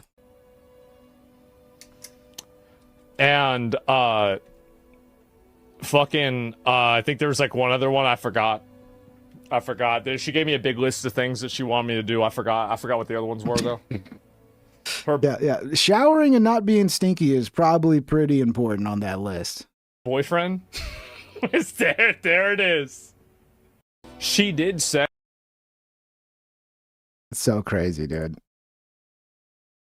I don't want to see you get your heart broken, bro. Trump has morphed into the king of gaslighting. 47 is now admitting that Iran has become another forever war. Let's check in with Alex. Let's see how he's doing. Here, let me do this before I do that. Let's close some of these old ones. So Trump's been telling us for 145 days the middles would fall in 4 days. Come on now. So Trump's been telling us for 145 days the middles would fall in 4 days. He's announced that we've won over. I'm happy to see he's not driving. He is parked on the side of the road. That's a good sign. Over and over again, and that the Strait of Hormuz is open and that everything's great. And today, talking to reporters, the clip's posted right next to this, he says, oh, they're begging to come to the table, but they're not coming in a meaningful way, so we're just going to keep bombing them. And it's the Iranians that have publicly said this MOU is only an outline of things we agree to talk about. It's not a deal. So a month ago, he announced on his birthday the deal was done. He's done it more than 50 times. And I'm sorry, it's pure crap. It's not 3D chess. Yeah, Widowmacher, we are running low on ammunitions. Pete Hegseth, such a fucking... I hate that guy. He's asking for 1.5 trillion more for the Pentagon. Because apparently the Pentagon's out of money. And it's like, dude... Again, this is not... We didn't vote for you to come in and fucking destroy the economy with more forever wars. And it's like... Yeah, let's just keep printing money. Just, all day, every day, just print as many trillions as you can to fight some stupid fucking war. It's just, oh man. I don't know. I feel like we're pretty fucked here. Trump wants an off-ramp out of the war, but the Iranians have closed the strait and hold the cards, and they're asking for $300 billion at least in reparations. They're asking for our military to leave the Middle East. Trump's not going to do that. And then you've got the Israeli finance minister and their intelligence chief saying, this is great. The U.S. is fighting our wars. They said it today. I put the clips on my show. And this is great. It closes the strait and hurts Iran, but it also hurts the world economy. I mean, this is causing massive inflation and killing the Trump recovery. And then Trump posts in the video. P. Junebug says, no, but you voted a regarded man. I find it really disingenuous to blame everybody that voted for Trump. Like it's your fault because you voted for Trump, but it's like, but that's not what you voted for. Like, is it like, okay, yeah, you can see through, when everybody's lying and you knew he was a liar and he was going to do that. Shut the fuck up. Okay. That's hindsight. With hindsight, you know everything. Congratulations. People like me voted for Trump. We didn't vote for this. He ran against this. This is why we call it a betrayal. And people like me are really, really pissed at Trump right now. So, like, all you can do is look at who's there. You have Kamala and you have Trump. Okay? And Trump's the one saying, no new wars. All the Middle East wars are stupid. They're going to get us in more wars. I'm going to end all the wars on day one. And then you vote for that. And the guy becomes a lying piece of shit who starts more wars. And then it's like, oh, well, you voted for him. It's like, yeah, but that's not what I voted for. I was fucking conned. But, you can keep saying that shit if, it makes you feel better about yourself. You can go read it. He's like, hey, we lost all these people in Vietnam 19 years and Korea and all these other wars. Yeah, he was president from 2016 to 2020, Junebug. And how many wars did he start in that time?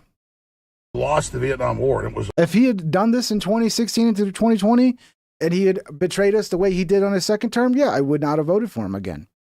But he actually seemed to be a different president. That's why it's hard to explain. It's hard to understand what caused this flip. Is it the Epstein files? Was he being blackmailed? Is it the assassination attempts? Did he finally play ball so they won't kill him? Like, it's hard to make sense because this is not the same president now that we had from 2016 to 2020. Or is he just losing his marbles and falling for dumb fucking shit from Israel? It was 11 years. The Gulf of Tonkin, 64 to 75. It's just, I mean, and you listen, Afghanistan, 20. But again, if you think the right move was to vote for a Democrat, well, maybe put forward a Democrat politician that's better than Trump. Because the Democrats are so fucking terrible, they couldn't even put forward a fucking candidate that was better than Trump. They wouldn't even have a fucking primary so that the whoever the candidate was would be properly selected by the people. I don't know. Blame the Democrats for being fucking terrible. Because if the Democrats had a decent candidate, they might have won. But no, they can't ever fucking address. The Democrats can never really have a campaign that actually addresses the suffering of the people. And then when they don't win and you know, somebody like Trump gets elected, it's like all our fault for voting for Trump. How about putting forward better candidates and actually addressing our fucking problems? Rather than just going full fucking DSA socialist and being like, we're just going to tax more. We're going to give people more free money and tax more. Years and all these dead and tens of trillions.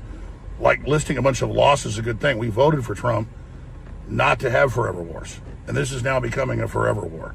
Even Laura Ingraham points out the polls that are very strong. And we're going to lose the midterms over this. So I wanted Trump to succeed. He did really good the first administration with the uphill battle he had. But now, ever since he said, if you think Epstein stuff's real, you're not MAGA and you're idiots, when he'd always said it was real, he was going to investigate it. We know it's real. And Howard Lutnick, it turns out, is heavily involved. Trump said it embarrasses my friends, so he's shutting it down. It's just sad. Protecting the Democrats. We got Todd Blanche not going after the Democrats. He's a Democrat lawyer. No indictments. And I see all the Trump supporters, you know. To be honest, I don't want to see Trump do anything anymore.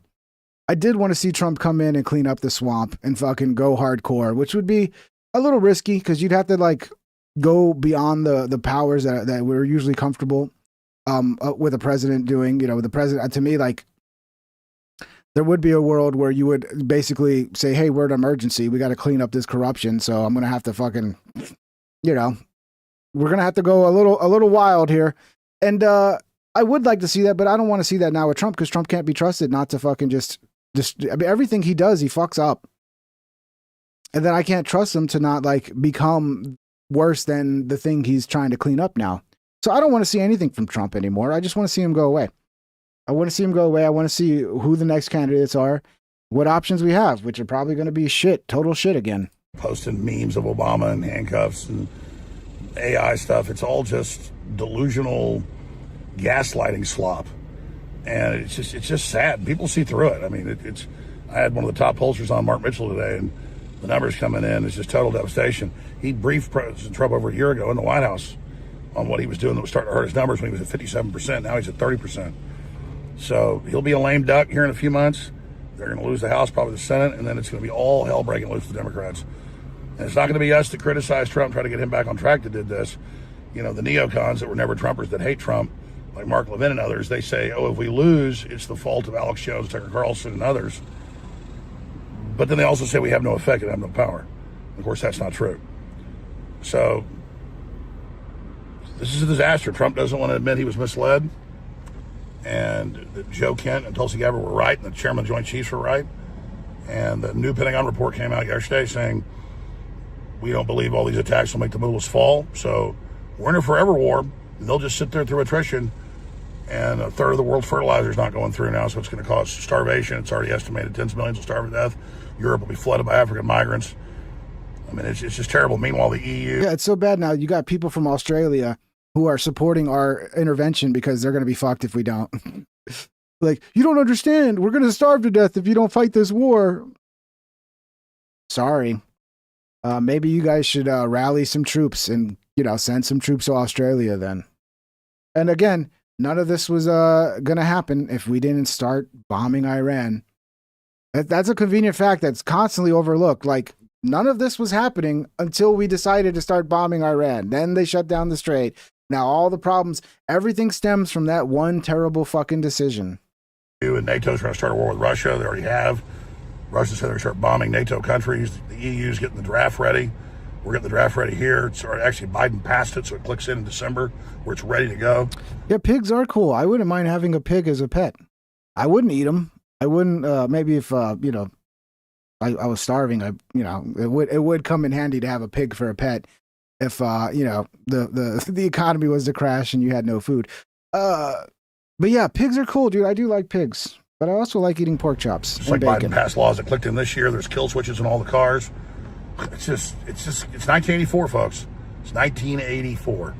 And I just will not be part of this BS. And I hate the Democrat Socialists of America. I hate the Democrats. They're total cancer. But no such thing as lesser of two evils when you're talking about new world wars and total insanity. Yeah, we're just So fucked that's the either way. facts. Pointing at a bunch of failed wars and saying mine aren't as bad as those yet is not some 3D chess. It's just garbage. Follow me on the next Real Hawk Show. I hate to be blackpilling, but I just feel like we're just fucked. And we're going to have to go through God knows what now in the future. It's coming. And who knows how bad it's going to get and how we're going to come out the other side. But we're definitely, you know, it's like knowing like the big bully who's 5 times bigger than you wants to fight you at the end of class. And you know, like eventually school's going to be over and I'm going to have to walk outside and fight this guy who's like a fucking gorilla. But yeah, you know something terrible is coming down the pipeline. And it's like, let's just hope it's not as bad as we thought. Everybody was getting hyped that moron Mamdani here was going to actually arrest Epstein when he goes to New York because he campaigned on that he was going to do that. But no, he didn't do it. Benjamin Netanyahu is a war criminal, the architect of a horrific genocide against the Palestinian people. He is responsible for the killing of more than 73,000 people, for the maiming of tens of thousands of children as those who survive undergo amputation without anesthesia, for the targeting of neonatal hospitals and maternity care centers, denying newborns even the chance to live, for the countless people he starved as he blocked food and humanitarian aid from reaching them, for the gunning down of hundreds of aid workers and journalists. I like how we're now, like, when politicians release a message, they're now adding mood music to it to give it the right atmosphere. I don't know. It's funny. But it would have been cool if he would have arrested Netanyahu. I mean, I think this guy's a commie piece of shit, but that would have been fun. That would have been fun to see how that played out, right? I mean, I'd like to see it. I'd like to see it. And just last month, the UN confirmed that Palestinian children continue to be deliberately targeted and killed by Israeli armed forces, more than 8 months after the so-called ceasefire. The list goes on and on, all as we, as Americans, pay for the bombs that do the killing. There is a reason the International Criminal Court issued a warrant for his arrest. As human beings, we have spent generations building a shared understanding that there are crimes so grave they offend all of humanity. Anyone, with their eyes, with their heart, with their conscience, should recognize the devastation he has wrought and understand that he belongs before a court of law. As I've said, I agree with the ICC that Benjamin Netanyahu should be arrested and tried for his crimes, as I do for anyone else charged by the ICC. My administration has reviewed every avenue available under applicable law to determine whether New York City could execute the International Criminal Court's arrest warrant if Benjamin Netanyahu came here. It is clear that we do not have the independent legal authority to enforce this warrant. The federal government, however, does. Pussy. And I call on them to join the ICC and execute this warrant. You know they're not going to. I want to be equally clear. Benjamin Netanyahu is not welcome in New York City. Another broken nor is promise. any other war criminal at large. While we cannot end the genocide on our own, we can decide whether our silence will become another weapon, and we can examine every tool we have to defend the humanity and dignity of all people. That is my commitment to you. Another broken promise, bro. Where's my free rent, dude? Where's my free bus rides? Is there any promise that this guy didn't break? Oh, these are always fun. You want to watch Shakita freak out? Hey, stop the fucking car. It must be rough, dude, when you're a cop and you know, like, you have to have an encounter with one of these types. Stop. What? You stay here? No. What are you doing here? No. Why does it matter? Turn the car off. Turn the car off now. Turn the car off now. Let's take a bet, guys. How many are willing to bet that she actually complies and does what this guy tells her? Free money, honestly. Everybody knows the answer to this bet. But yeah, we're already at 81 likes, guys. If you're enjoying the show, please give it a thumbs up. It's much appreciated. As always, Discord is in the description. Come hang out.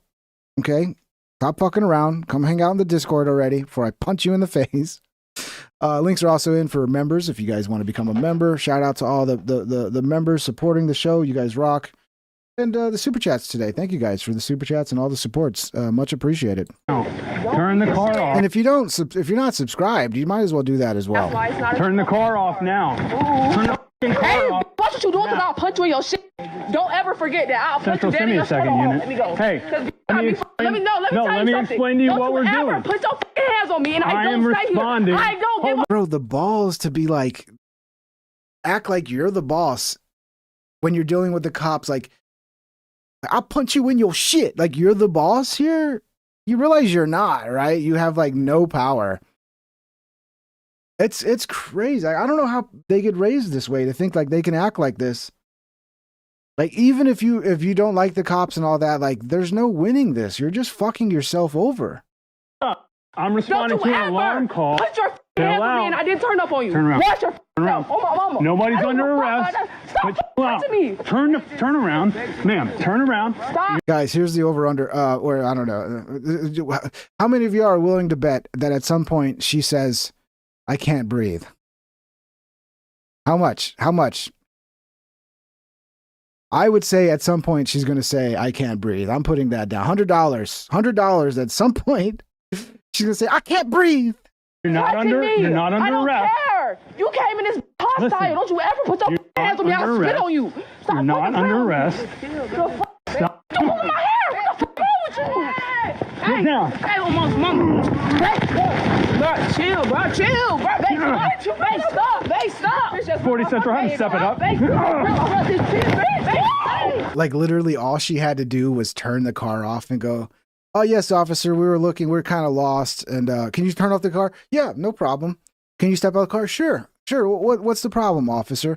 Yeah, we just want to see what you're doing in the area. Oh, yeah, we're kind of lost. We're looking for a friend's house. And yeah, we'll leave. Sorry. Yeah, we're not trying to bother.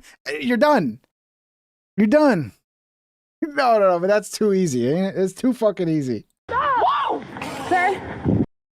I wasn't even doing nothing. At L_Yefa She already say it? 67 super chatted $5 on her saying, I wasn't even doing nothing. Yeah, that's a good bet saying that. Also, I mean, I can guarantee, I know she's going to say, I can't breathe at some point. I know it. Take that inside and keep filling it out. I'll be back, okay? I haven't seen the whole video, so I don't know. I don't know if she says it because I've seen like, I'm probably at where I stopped watching and I was like, okay, let me save this for the stream. Oh, here comes the female cops because they're going to come save the day. Imagine being a male cop and you're like, I need backup. And then a couple fucking chicks show up. A couple dainty little female cops like, fuck, I meant I need real backup. Like, send me a dude. God, how disappointing would that be? I need backup. And it's this tiny little chick shows up.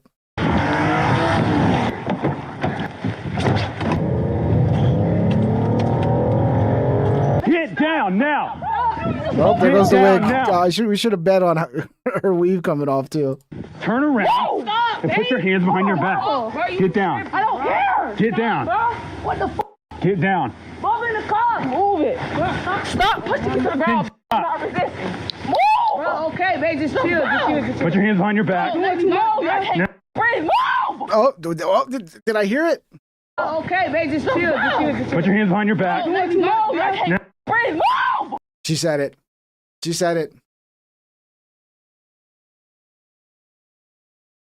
Turn. Put your hand Somebody owes me $100 behind your back. Crack a move. They just chill, bro. Oh, my soul. Don't. Put your other hand behind your back. Not disabled. I can do it myself. Now, come on, hurry. Put this on her, bro. Tell her to quit moving. Let her do it. If you don't stop moving, stop. Here comes your back. Here comes your backup. Oh, I'd be so disappointed if I was this dude. I was like, oh no, it's fucking Diane. Oh, where's George? Okay, why couldn't you send George here?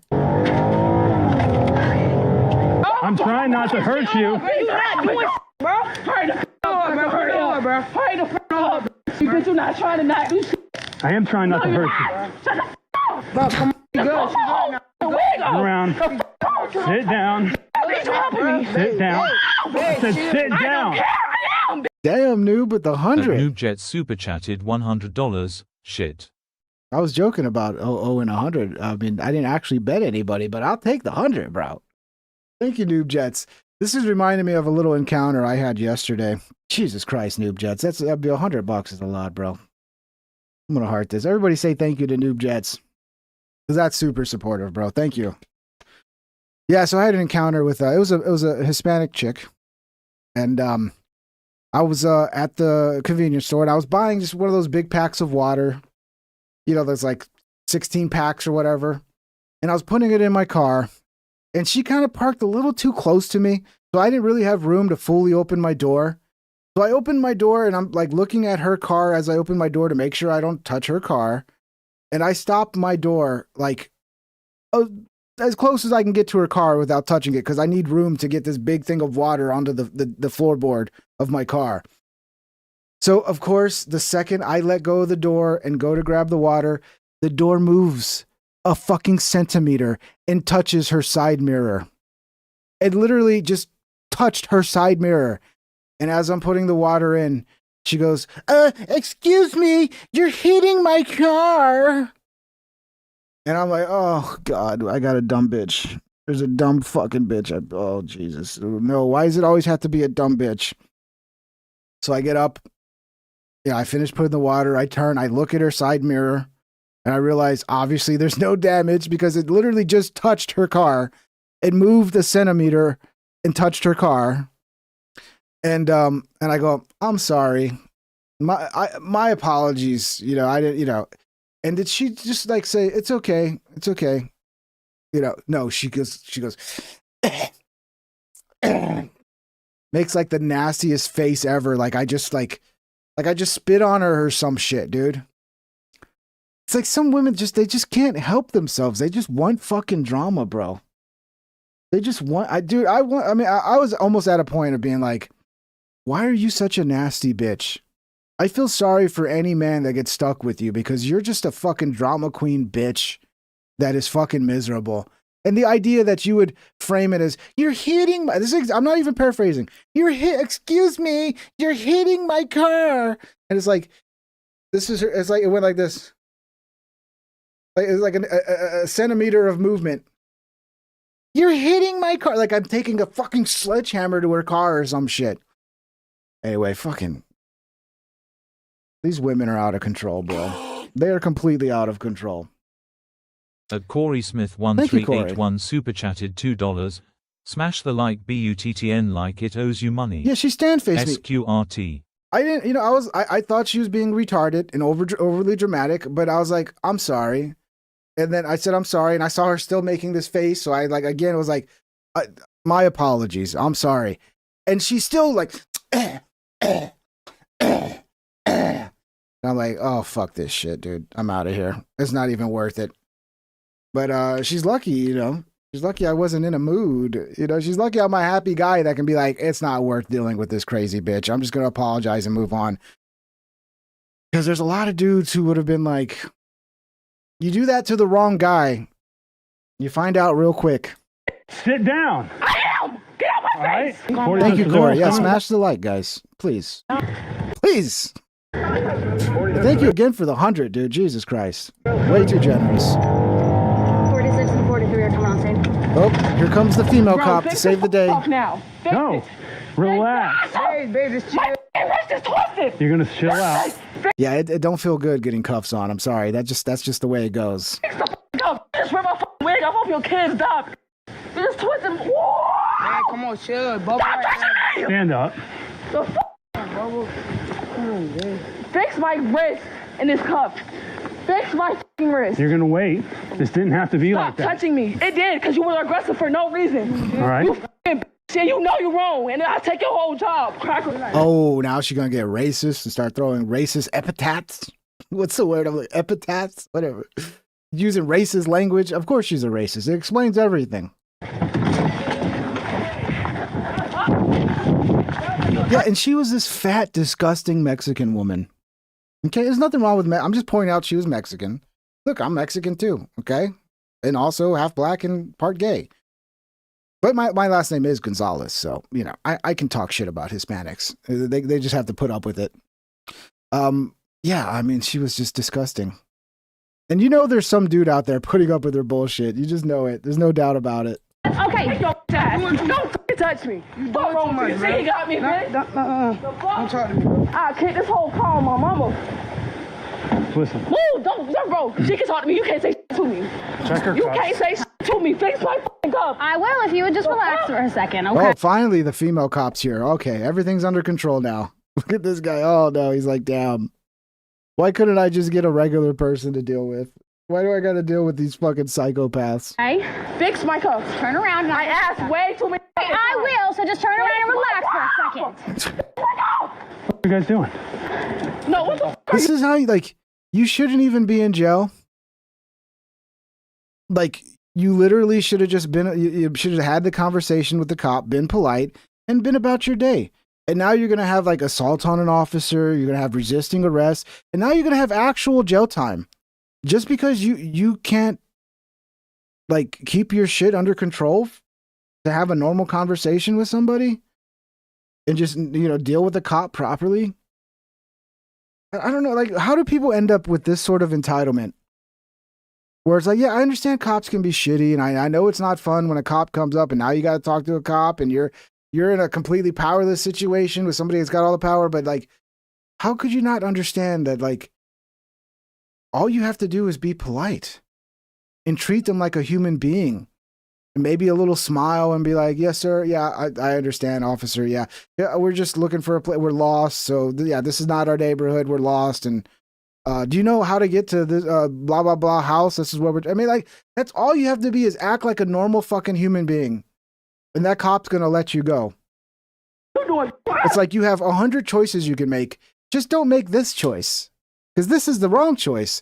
And it's just you that's going to get fucked in the end. Do your job. Stop pressing on me because I'm not resisting. Okay. My wrist already hurt. No, you're not. Trying to put on new ones, so relax. People. Listen, come on. No, don't speak to me, bro. Don't talk to me. You don't want to know what's going on? Came over here, damn near snatched her out of the car, slammed her on her outside. Yeah, now this dude's going to have this whole fucking spiel about how they're the victims of police abuse. And it's like, oh, you can't believe what happened. This cop just came up and slammed her on the ground for no reason.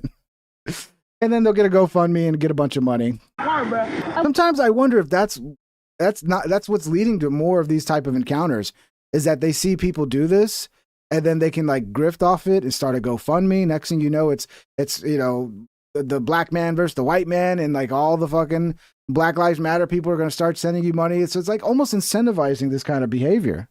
Stop. You're hurting my wrist, Well, bro. you keep moving, so stop. Oh my God. Stop kicking me. I didn't kick you. Yes, you She's so tough, but she can't even handle, like, having handcuffs on for 10 seconds. did. I'm over my Okay, fucking stop. side. Get her a search really quick, and I'm going to search her real quick and get her in my car. Switch off me, switch off me. Oh my God. I swear to God. She probably hasn't. She hasn't had any weed today. That's the problem. She didn't get any of her weed. I feel you. You know, sometimes things are tough. What do we got here? 23-year-old entitled brat rams Jeep into parents' garage over money. Okay. Chloe, don't. Oh, that's your friend into your house. All right, we gotta call you back. Oh, Carl!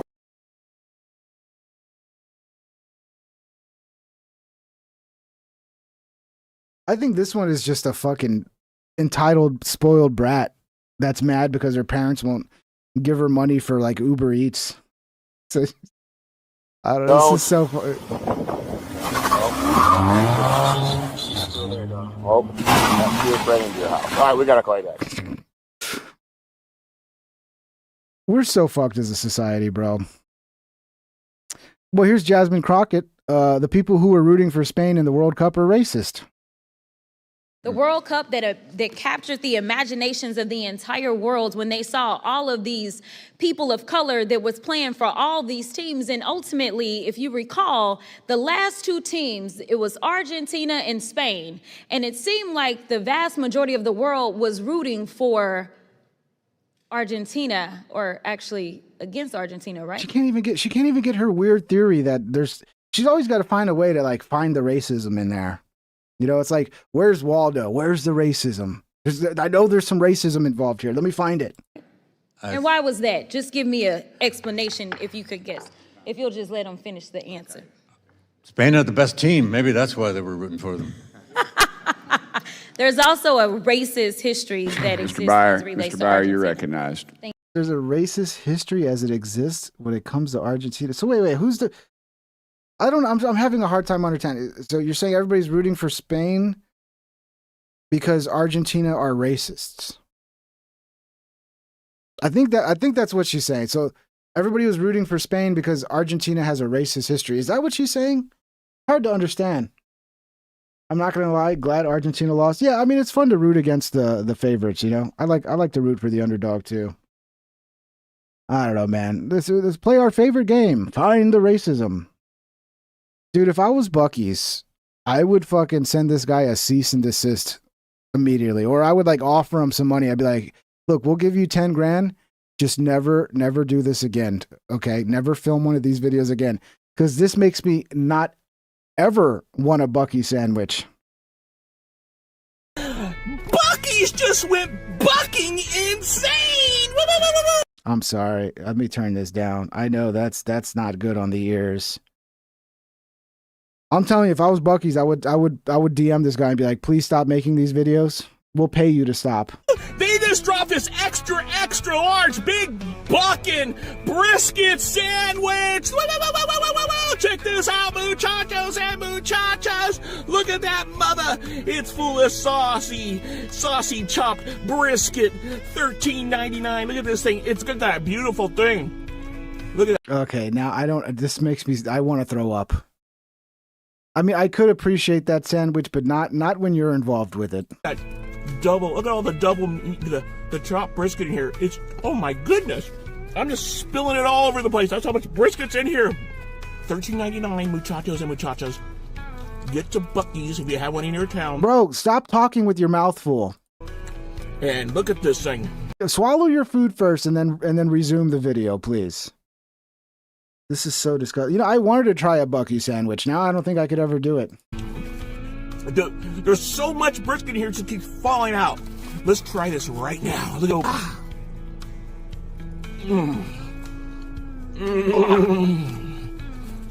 Oh boy. Look at this. The bun is so soft. That beautiful barbecue flavor with that chopped brisket. Oh my goodness.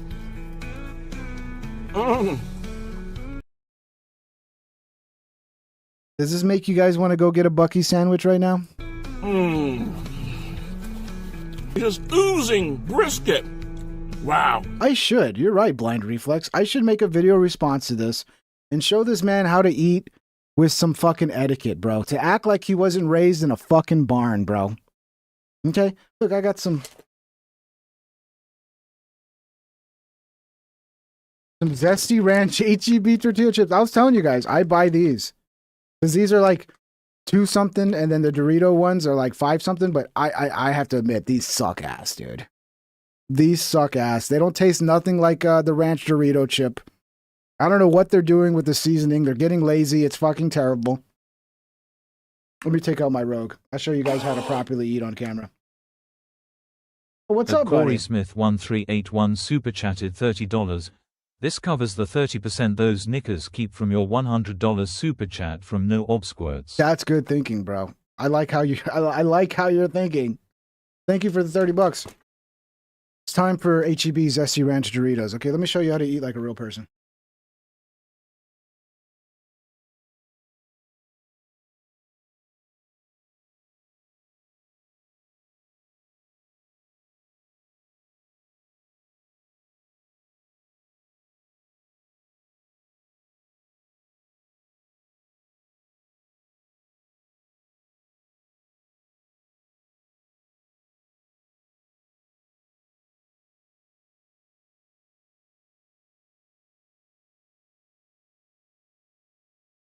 See how the mouth doesn't open until the food's gone? You see how that works? That's how you eat like a civilized person, all right? By the way, I mean, yeah, I should have gone with the nacho cheese because I was like, oh, they got a Dorito version now. Maybe it'll taste like Doritos now. But are the Doritos still worth 3 times the price? No, they're not. They're not, okay? But yeah, that's how you eat like a civilized person, all right? You don't do like this guy and go, talking while food's falling out of your fucking mouth, bro. I'm never going to eat. Buc-ee's, I'm telling you, you need to reach out to this guy and stop him. Because he's taking business away from you. Nobody's ever going to want to eat one of your brisket sandwiches again, bro. Ever. Get to Buc-ee's today and try out their extra large big bucking brisket sandwich. Oh man, it was so good. Oh, I love it. The extra little smack like that. Oh, that makes it. That makes me want to eat it so much. Oh boy, on a scale of 1 to 4, this is a 10. Get to Buc-ee's today and try this out. $13.99. They could have charged $20 for it. It's worth the price, muchachos and muchachas. Thanks for stopping by. Oh no, something flew out of his mouth, bro. Imagine this guy was talking to you while eating a sandwich, and while he's speaking, just a big piece of fucking brisket that has been roaming around his fucking gums, just like flies in your face. That'd be it, dude. I don't know if I could exist on this planet anymore if that happened to me. I mean, I could barely exist watching this. We're fucked, guys. I'm serious though. Look, I have respect for you, Buc-ee's. You've run a great operation. I don't know how you did it. Everybody acts like you're like God of Texas now. You got to put a stop to this. You have to stop this guy. If you care about your business being successful, you got to stop this guy immediately. Please share, like, and subscribe to my channel, Joey's World Tour. Thank you again. And peace. This is Buc-ee's extra large. Big bucking. I gotta read this. There's so much stuff going on. Brisket sandwich, everybody. Wee wee wee wee woo.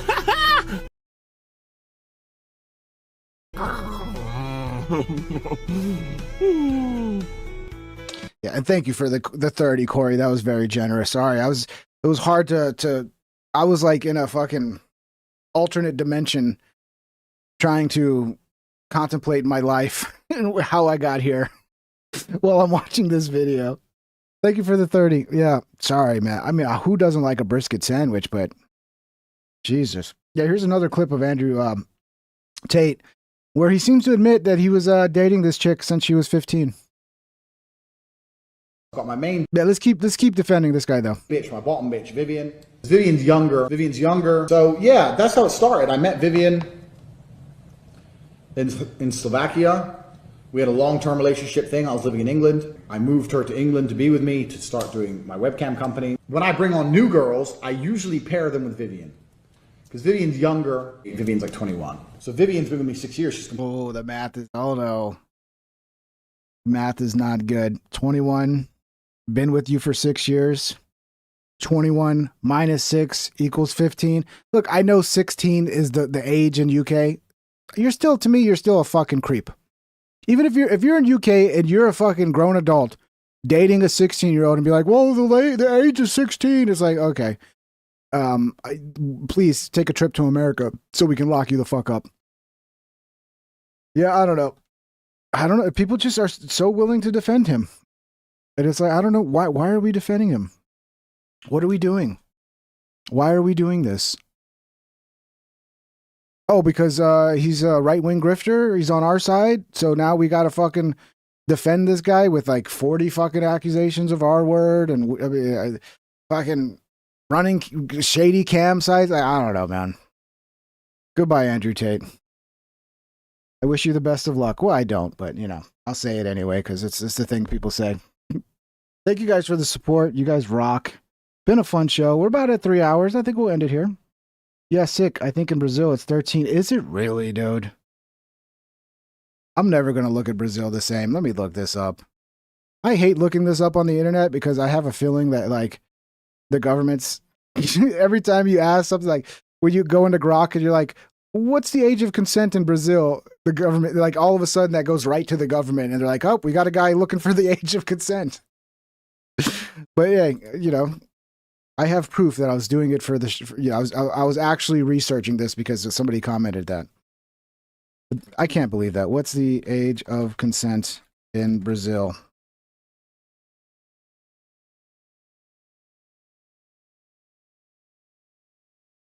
This is set nationally by Article 217A of the Brazilian Penal Code. It defines estupro de vulnerável, statutory rape of a vulnerable person, as having sexual intercourse or any other lewd act with someone under 14, regardless of consent. So, yeah. For those aged 14 to 17, it applies uniformly across all states and is the same regardless of gender or sexual orientation.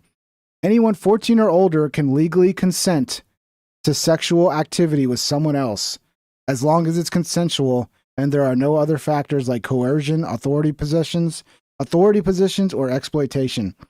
For those aged 14 to 17, while they can consent, they are still considered adolescents under the statute of the child. So if they're adolescents, why are you... Bro, Brazil, I you know, I used to... I didn't know this about you, Brazil. I thought we were going to be boys, Brazil, and then I find this out, Brazil. I don't want to be friends with you anymore. And if anybody's taking a vacation to Brazil, I'm sure they have some sort of sex trafficking situation, huh? There is no close in age exception. The information is based on current Brazilian law and has remained consistent. I mean, what the fuck is going on in Brazil, bro? What the fuck is going on? That's disgusting, bro. Yeah, 16 sounded bad, and then you learn Brazil, it's fucking 14. They moved it up to 16 now. What? According to, I mean, I just read that. That's according to Grok. That's the current law in the books right now in Brazil. Maybe, I mean, I'm sure there are people in Brazil going, "What the fuck are we doing?" So I'm sure there's people in Brazil trying to get the age up because it's embarrassing. You're embarrassing your entire country, making everybody look like a fucking pedo. Crazy, dude. Anyway, guys, much fun. Had a blast. Hope you guys enjoyed the show. It was a later one today, but, you know, I had to make the decision. Like, you know, sometimes, like, normally I would say, okay, I can't make it at 9 today. I don't have the time, so we're not going to do it. But I was like, fuck it. We'll just do it later today. I'm going to have to do more of that. Because I have to do more shows. So I might even do some that are later than 10, you know? Because I'm at the point where it's like, I just have to do the shows whenever I can do them. And if it's midnight, then fuck it. I guess I'm doing a show at midnight. That's where we're at now. Thank you, everybody. Especially thank you all for the support. Very generous. You guys rock. Thank you so much. And we'll see you on the next episode. Remember to love your dog, even though he's retarded. And have a good time, guys, before the world burns. Try to enjoy yourself, okay? Much love. See you next time.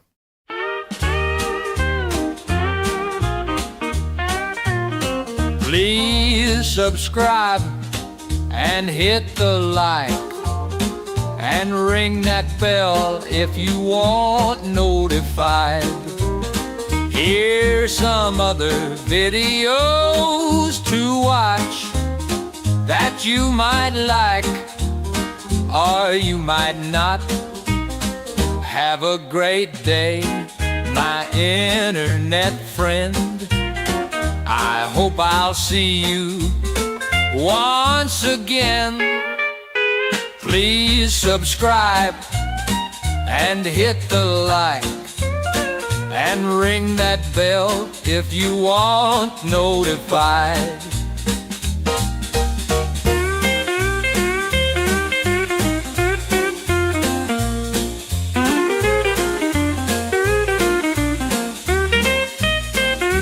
Have a great day, my internet friend.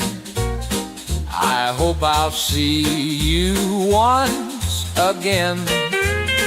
Please subscribe and hit the like and ring that bell if you want notified.